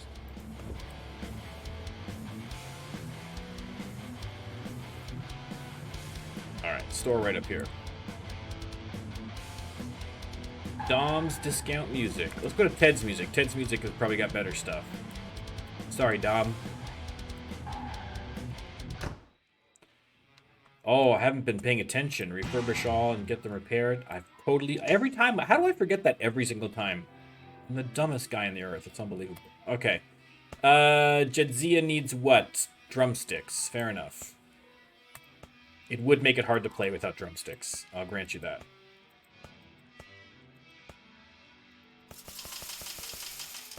Those aren't great drumsticks, but they'll do. How is everybody for strings and stuff? I think we're still okay for strings. Yeah, we're fine for now for strings. We're all good. All good. Johnny Crouch Arena.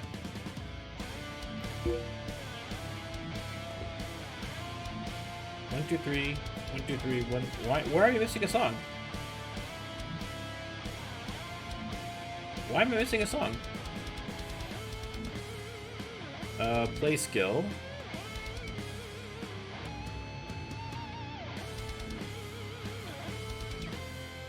That's really weird. Okay, well, we'll put an Armament Shear there.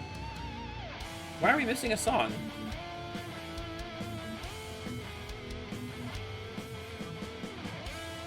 Very strange. Very strange.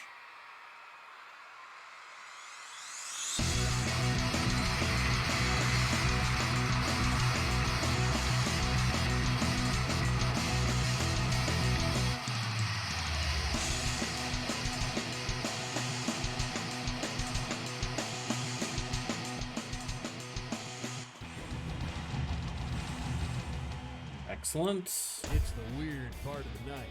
You're with Shady O'Grady on Springfield, home of the Doing my part to Simpsons. keep things weird.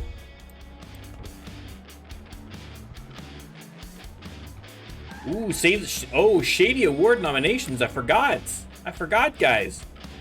All right, who thinks? Are we going to be nominated? Is anybody going to be nominated for a Shady Award? I mean, it's not going to be Worf, because he just joined. But theoretically, the other members could be. I don't know, let's see. At guitar, we are not nominated. What about drums? No. Select beneath the table. I hate those guys. Man. Yeah, they don't have a best album category, which is dumb. They should have a best album category. Right? Take all the number ones from the year and then decide amongst them, right? Singer? No, nothing again. Bass player. Are we gonna get any love for Keiko here? Nothing. All right. Well, listen. What are you gonna do, guys? What are you gonna do? We gotta. That's gonna be a goal for this year. Best album is coming. Good. Yeah, we need best album of the year. Come on now. Come on now. They should have best album and best single, right? Take the songs that have like the highest popularity for the year, and then throw them into the mix, right? All right. So. Strikeout. Now this time I'm going to remember. I'm going to remember to watch the awards because we did not watch the awards last time because I was dumb and was traveling at the time. So I'm going to make sure. Even if I miss it, I don't care if it's to miss a gig. I want to watch the Shady Awards. I think they fixed it so you can watch it now if you missed it. I think they fixed that. Yeah, best album, best song would be the best. They could even do best tour, but I don't think it really keeps track of tours that the other bands are doing. That's probably going a little too far, but... I love this time of year. The Shady Award nominations are in, and it's looking like some stiff competition. Find out on January 21st as we broadcast the Shady Award winners live. Okay. Still holding steady at number 1. Thriller. Watch out, Michael Jackson. I know you're dead, but we're coming for you. We're coming for you. We're still in the top 20. We're only dropping a little bit. This could rebound. This could rebound.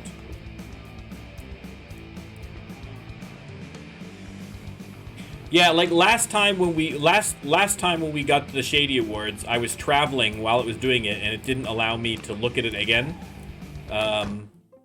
I think he's fixed that, but I don't want to take any chances. I don't want to miss it twice in a row now in one playthrough. That's just embarrassing. So we will make sure that we are paying attention to the 20th when it comes up.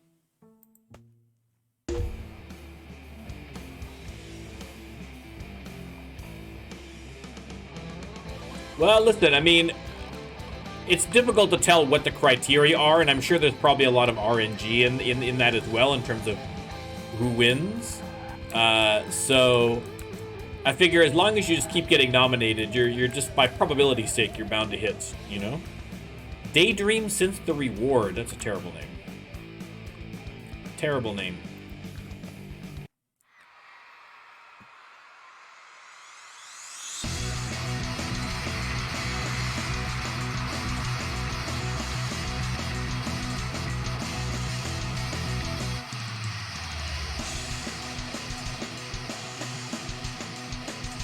Although, you know what? Now that I'm thinking about it, it just now struck me that I could have called this album, instead of Disco Cisco, I could have called it Cisco Inferno.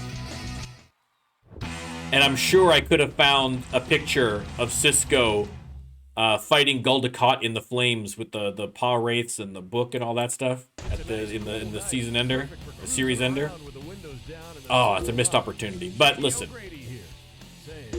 it's been a huge success. I can't complain.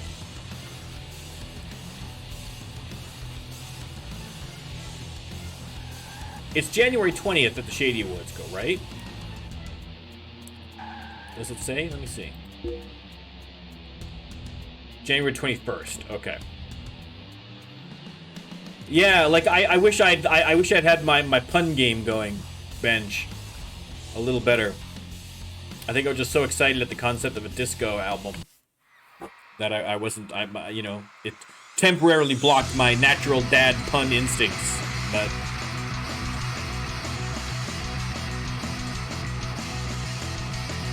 Maybe for the next album we'll have a different theme, right? Like this was a disco album, we'll have a different stylistic theme, like a country album or a rap album, or you know,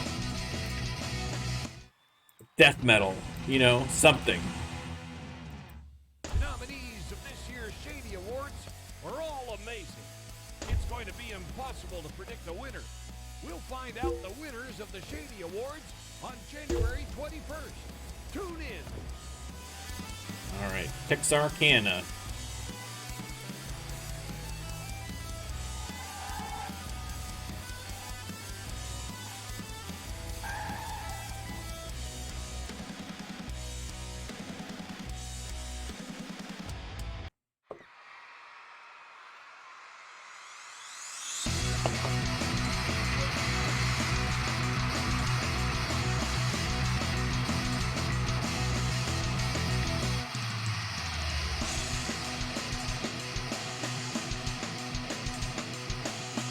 Well, in terms of hitting number one and staying at number one, we'll wait until at some point when we drop out of the number one spot. Then we'll count up and see what the official tally was for how long we were on top.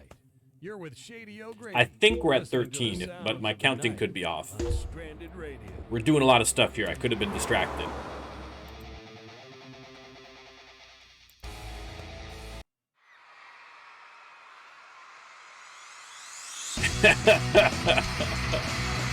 Yeah, that would be a bit of a stretch artistically to go from disco to country to death metal.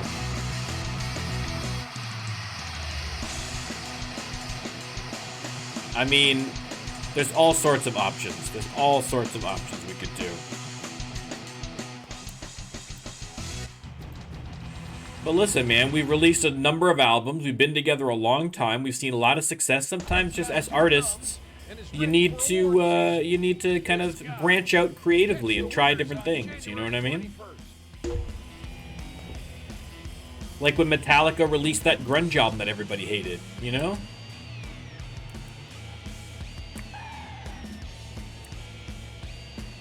Short Heat.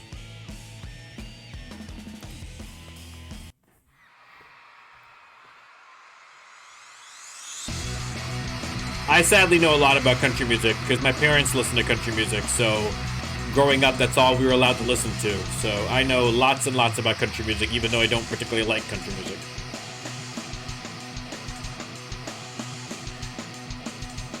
It's weird knowing all the lyrics to songs that you don't enjoy.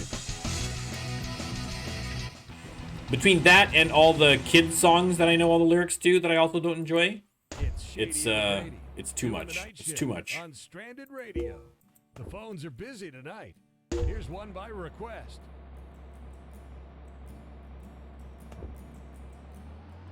I didn't even know Bon Jovi did a country album.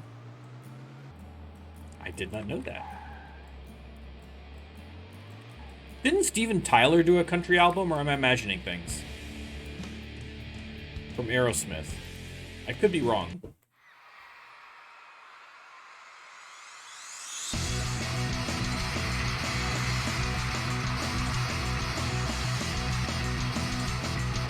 I feel like country music now is just boring. Like, old country is not too bad. Like, I don't, if I, you know, the country music that I do appreciate is the old stuff from like the 70s and stuff. You know what I mean? Like the old, like old school.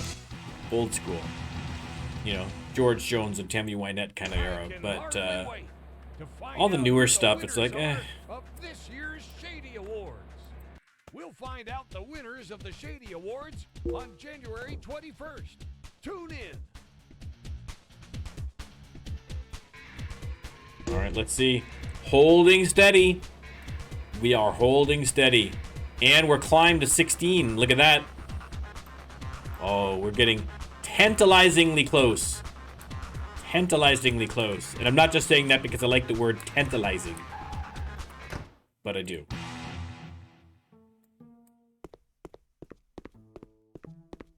Listen, Bon Jovi. I mean, after a while with Bon Jovi, you've had so much success, you're kind of like, he probably just did a country album out of boredom. You know what I mean? Just like, all right, what else can I do now? You know what I mean? I think that's probably why the Beatles started to get more experimental after a while. I mean, that and the heavy amounts of drugs, but it's just kind of like, okay, we've conquered the world with this genre. What else can we do now? And that's what it's like for Terok Noor. We've hit such unprecedented heights. Where do we go from here?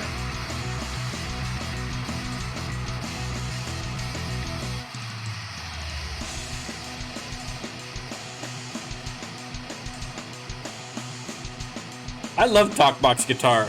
It's kind of like, it can be cheesy, but when it's used well, it's like so good. It's the weird part of the night. Right? Kickstart My Heart. Come on, man. Who doesn't love a talkbox in that? It's great. Mobile, Alabama.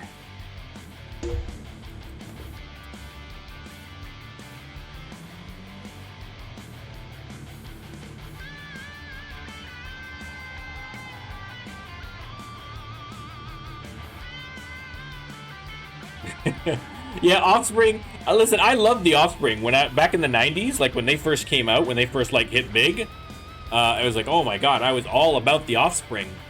And then you listen to like more to the later stuff. It's like, this sounds exactly the same. This is like, was this on the original album that I just missed it? I forgot this one. It's like, nope, they're just doing the same thing.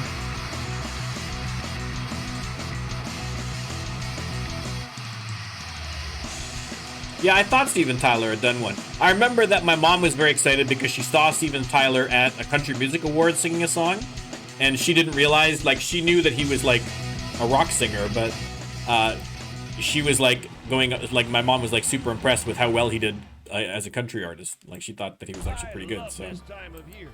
The Shady Award nominations are in, and it's looking like some stiff competition. We'll find out the winners of the Shady Awards on January 21st. Nope, never mind. Click the wrong button. Yeah, I feel like if you're a band, you kind of have to do you have to have one of two options, right? Either you stick religiously to what you stay in your lane, you know what I mean? Like, this is why people listen to us, this is what we like it, we're gonna run this right into the ground, right? And that could work for you. Or you have to mix it up, but mixing it up is so much more risky.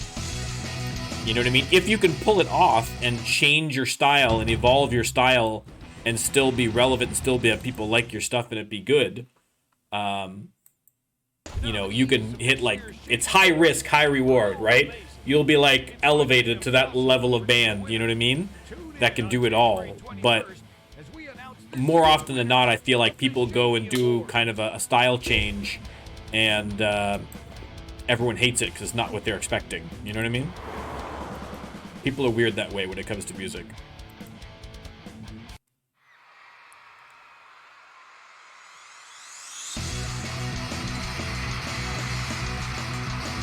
Well, the thing here's what I liked about Offspring in particular, is that when I was in university, at the time when you know, their album hit the mainstream and was huge, like that big, I can't remember the name of the album, but the big, you know, the big album, right?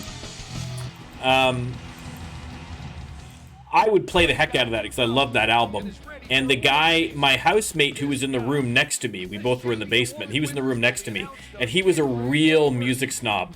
He was a great guy, but he was really snobby about music. Like, he liked Pink Floyd, but only Roger Waters' Pink Floyd, and like only certain parts of it, and like he was like really super snobby about it, and he liked most of the older stuff. He didn't like anything that was new or any of the grunge stuff or any of that stuff. So he hated the Offspring. And so it was fantastic because he would like, just to get him going, just to annoy him, I would just come home and he'd have like, you know, some like really soft melodic, you know, Pink Floyd going or something like that, you know what I mean?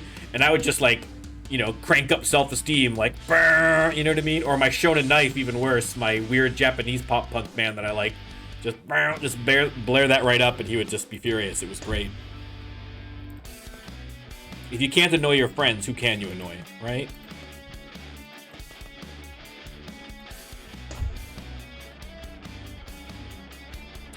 I think it was the one. I feel like it was the one either just after that or just before that. It was the one with Self-Esteem, with the skeleton on the cover. I recall broadly. Yeah, that one, Damon. I can't remember the name of it. It might have been Self-Esteem. I have no idea, but it was. It's been a while. It's been a while.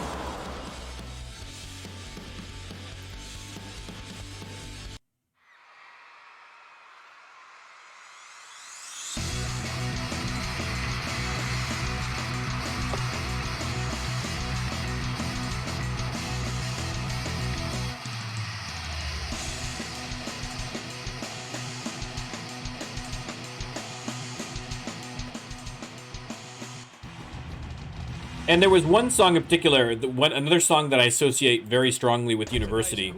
In my first year of university, I lived in residence, right? So I was living on campus with, you know, in the dorms with everyone else, right? So during first year university, so everyone's stressed out generally, and during exam time, everyone's super stressed out. Everyone's just locked in their rooms, studying, right? And so they introduced mental minutes where they would have like once a night or whatever like that. They'd have 60 seconds where everyone just blared music as loud as humanly possible. And people would go out into the hallways and just bang pots and pans and scream and just kind of get all that stress out. You know what I mean? All at once. But the music they were blaring was so lame. Like they were blaring like in Rising Star 2 song is parlance. They were blaring low and medium energy songs when they should have been blaring high energy songs. And I was so offended by their song choices, I decided to blare War Ensemble by Slayer every single time. So for the entire exam period, I would just blare on full volume War Ensemble from Slayer, which is, I think, the highest of high energy songs, if you've heard it. So I associate that song also very strongly with my university days.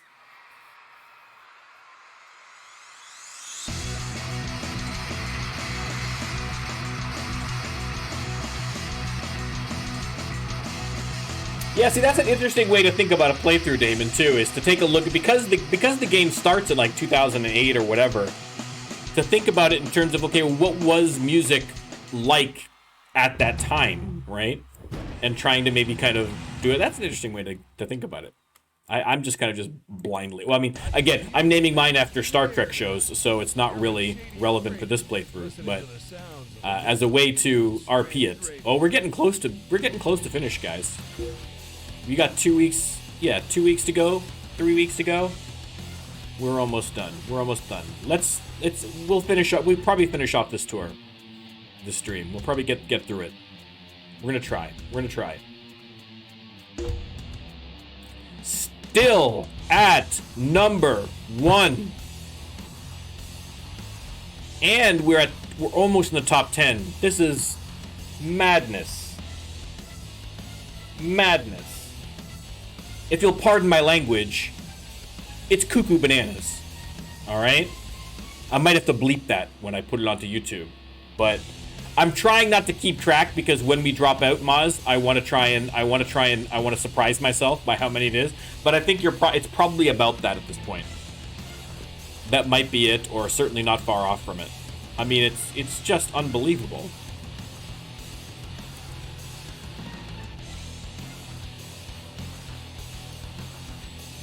Like, at a certain point, I'm going to start second guessing the success and wondering if it's like a glitch or something. Like, did I screw something up? Is the game broken? Do I need to restart my save? Like, what's going on? But, okay, I'm out of Promenade, but that's okay. Nobody cares about that album anyway. God, where's a hotel in this town?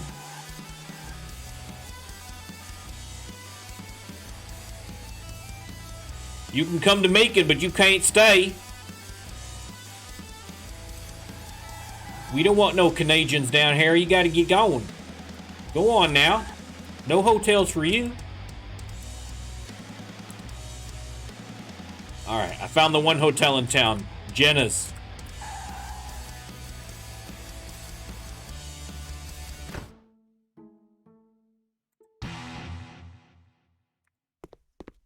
Beautiful.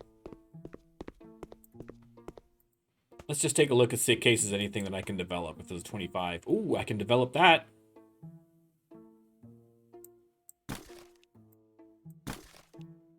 Combine. I'll take it. Thank you. Are there any other 25s that I can combine? No, but that's good. That's progress. I don't think I'm going to be able to put anything together with that, but that's okay.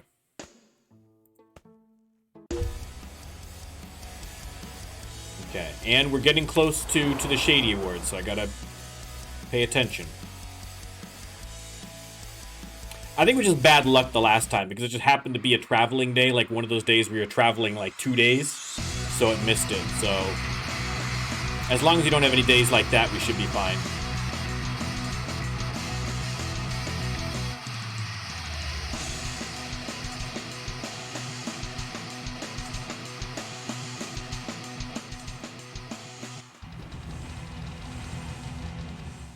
Good. It's Shady O'Grady doing the night shift.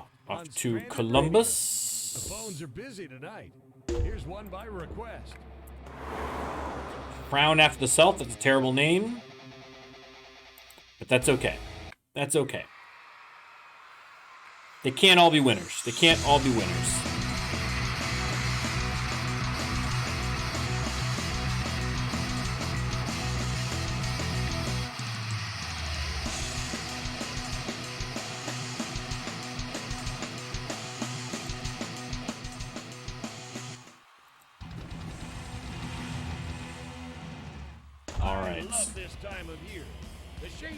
Almost there. Almost there. And it's looking like some stiff competition. Albany. Find out on January 21st as we broadcast the Shady Award winners. Hollow ovens. I mean, isn't that kind of the point of an oven? Like, if an oven wasn't hollow, how would it work? It's kind of by definition hollow. Very strange. Very strange.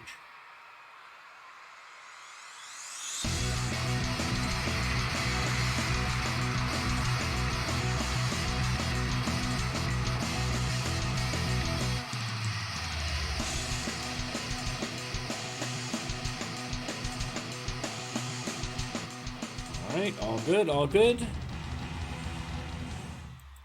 The nominations nominations for the 2010 Shady Awards are in. Tallahassee, Tune in Florida. on January 21st as we announce this year's winners of the Shady Awards.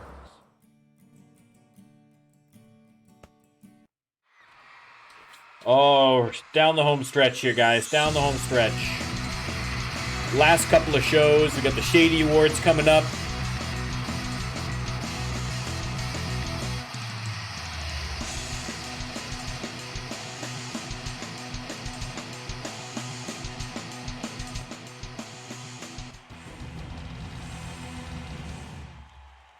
It's the weird part of the night.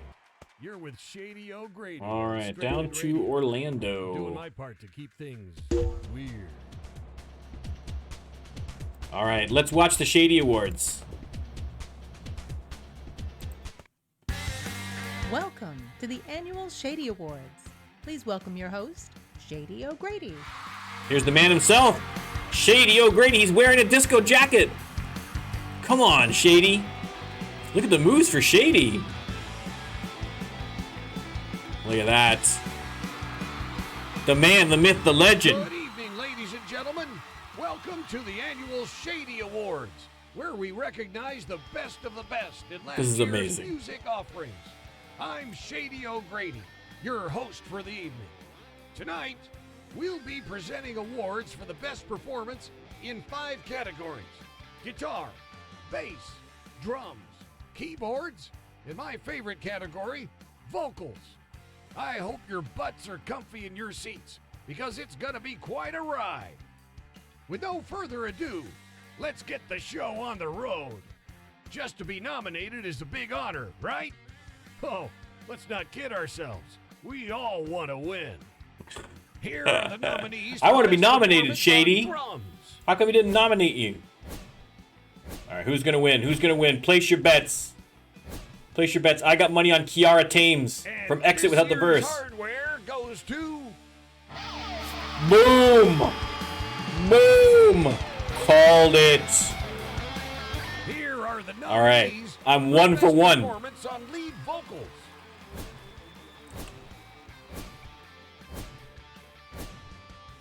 Oh, it's definitely Brody Turnbull. And the lucky contestant is Oh! Damn it. Damn it. Got robbed, Brody. You got robbed. for best performance on guitar.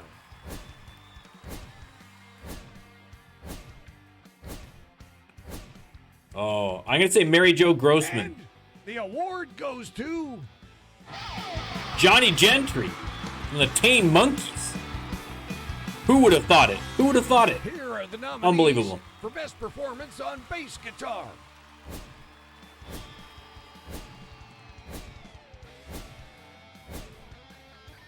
Candace Levy. And Gotta be the Candace winner Levy. is No, Pierre Austin.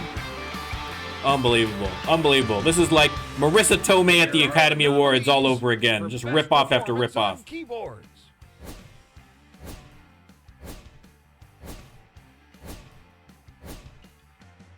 Paris Finn. And the person taking home the prize is Paris Finn. Ian McCoy. Come on.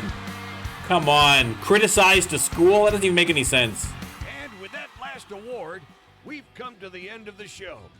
Thank you It's a for watching. fix, Shady. We'll see you again next year. I'm Shady O'Grady. Good night, everyone. It's a fix, Shady. I like your dance moves, but what is he even doing? All right. There you go. There's the Shady Awards.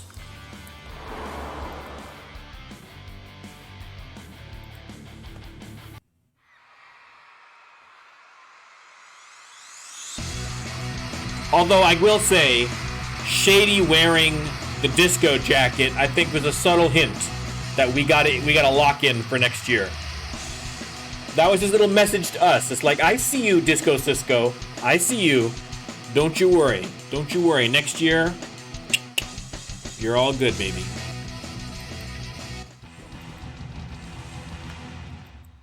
It's a nice, cool night. Perfect for cruising around with the windows down. Tampa. System up. Shady O'Grady here. Say, It's the have tampiest. a great night.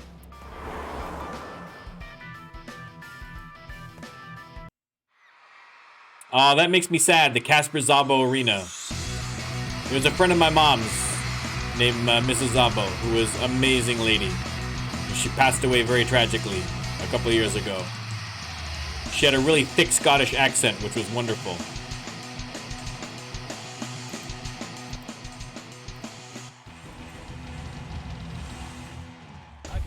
All right. Next up. Listening to the sounds of the night. We're just making the rounds in Florida here.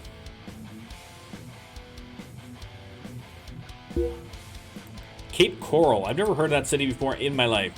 Still at number 1. And we're falling a little bit here, but we've been top 20 for a long time, so I can't complain too much. We're doing just fine. All right, let's find a hotel to chillax. We've only got, like, guys, like 2 weeks, a week and a half, and we will be done the U.S. tour. Or the U.S. leg of the tour. Okay. We'll do write a song just so we can see if there's any ideas we can develop. If there's any more 25s that we can throw in there. No. Well, let's develop these 2 10s just for fun. Just for funsies. Boom. There you go. No reason for that, but it's fine.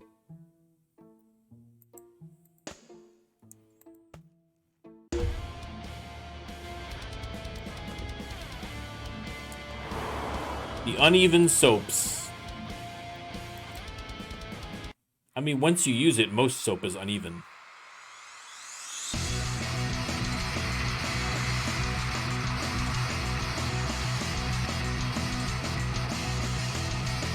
Oh, I gotta get new glasses, man.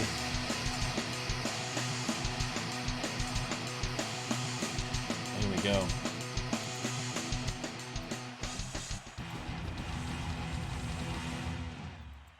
It's Shady O'Grady doing the night shift on Stranded Radio. Miami. Now that city I've heard of.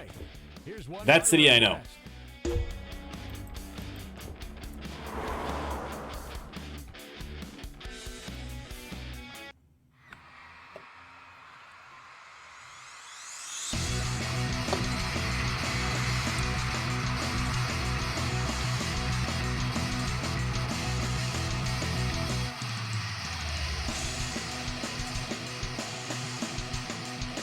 Our man Bashir doing very well. The song, not the actual Bashir. Who's probably lying in a gutter somewhere, regretting his terrible, terrible decisions. Okay, we gotta drive to Savannah now. What's Savannah? Savannah. What am I talking about? Part to keep things weird.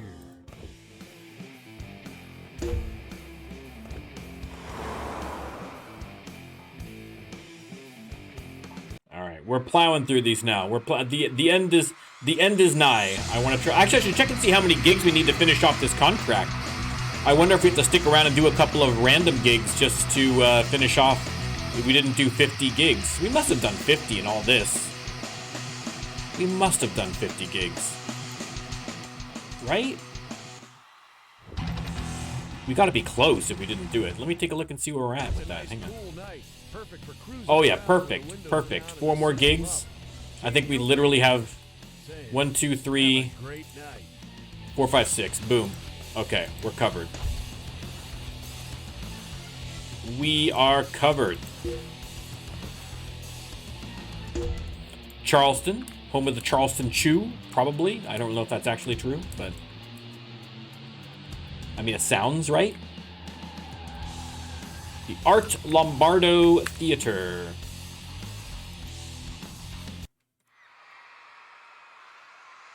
Or, depending how far south you are, the theater.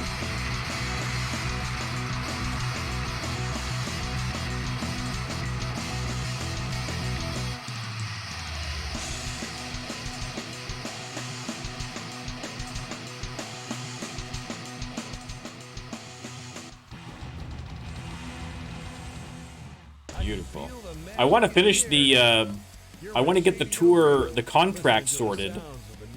Like, I want to complete this last contract so I can get started on the next contract, because next stream we're going to have to get sorted out with the new contract. We're going to have to fill the time. touring and so forth while we're waiting for the next one to pop.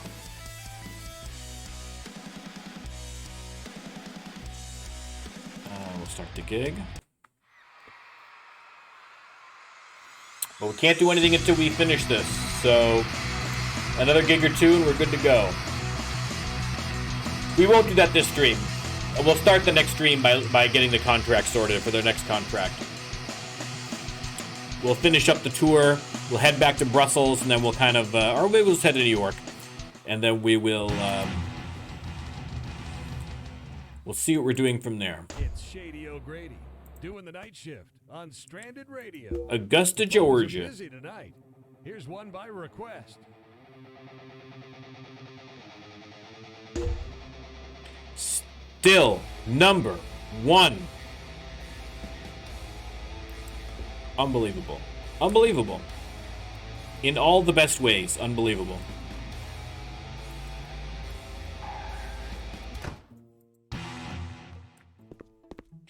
Maybe that's the key. Just get the number one and then never stop touring ever. Just perpetual, unending Sisyphean touring until we die. If it worked for the Rolling Stones, it can work for us. During Courageous Paper. That makes no sense.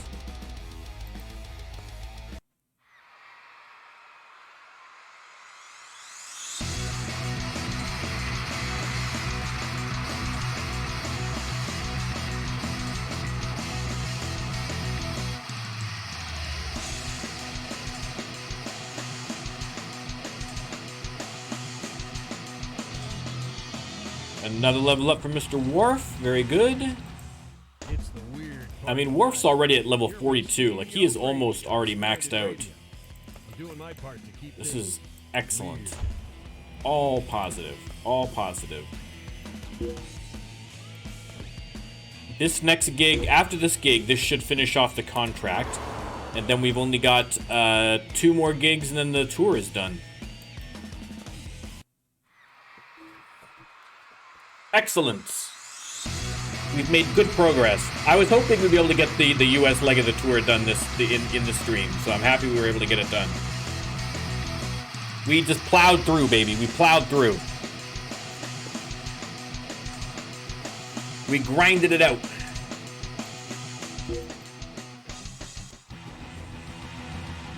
All right, we fulfilled the contract. It's a nice cool night. Perfect. Let's for polish cruising off these around last with 2 windows down and gigs. the system up. Shady O'Grady here. Saying, have a great night. All right, 30,000. That's all right. I'll take that gig. We're finishing strong. Finishing on big note.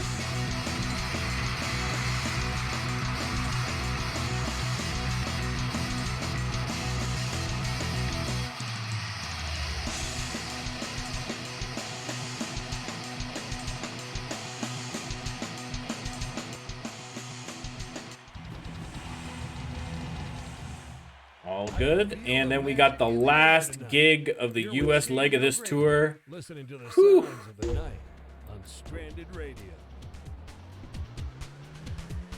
In Greensboro, North Carolina.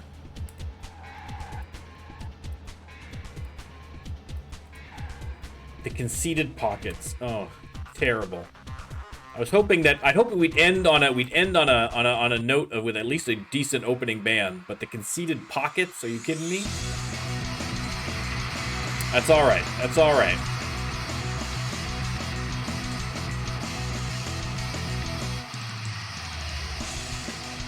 They were all kind of in sync there a little bit there with the moves. That was pretty good.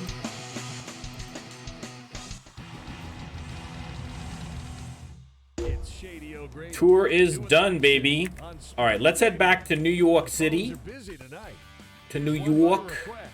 Or Toronto, rather. Sorry, we live in Toronto. I forgot. Let's go to Toronto. Sorry. New York is where we tried to live, and it didn't work out.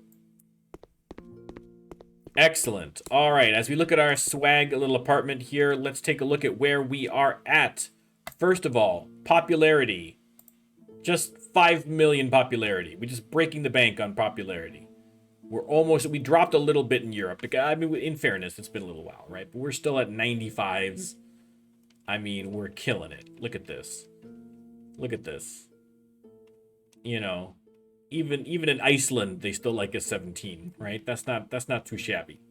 That's not too shabby. I'll take that. This is a huge leap forward in our popularity. So that's all positive. All right. Now, if we take a look here, we have sold 7 million albums of Disco Cisco. 7 million. 7 million. Almost 4 million of In Space No One Can Hear You Sing.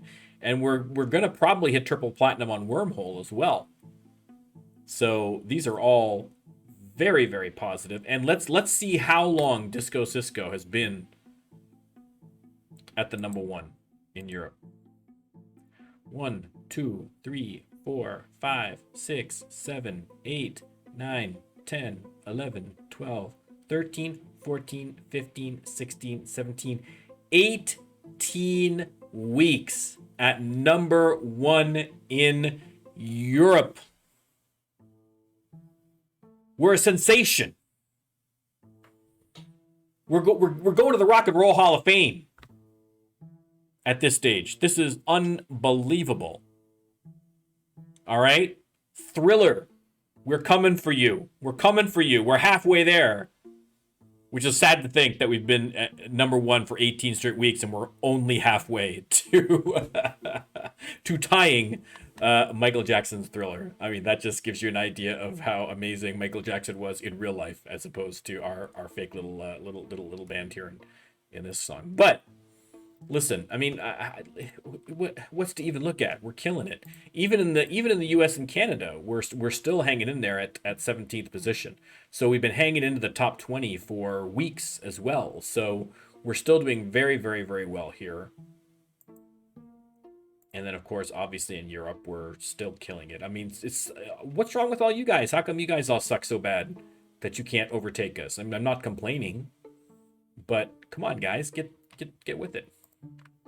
All right, let's beam back to the bridge. There we are. There we are.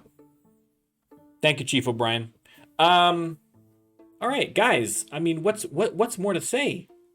What's more to say? It's just success after success after success. It's starting to go to my head. It's starting to go to my head, to be honest. I'm normally a very modest, humble person, as you know.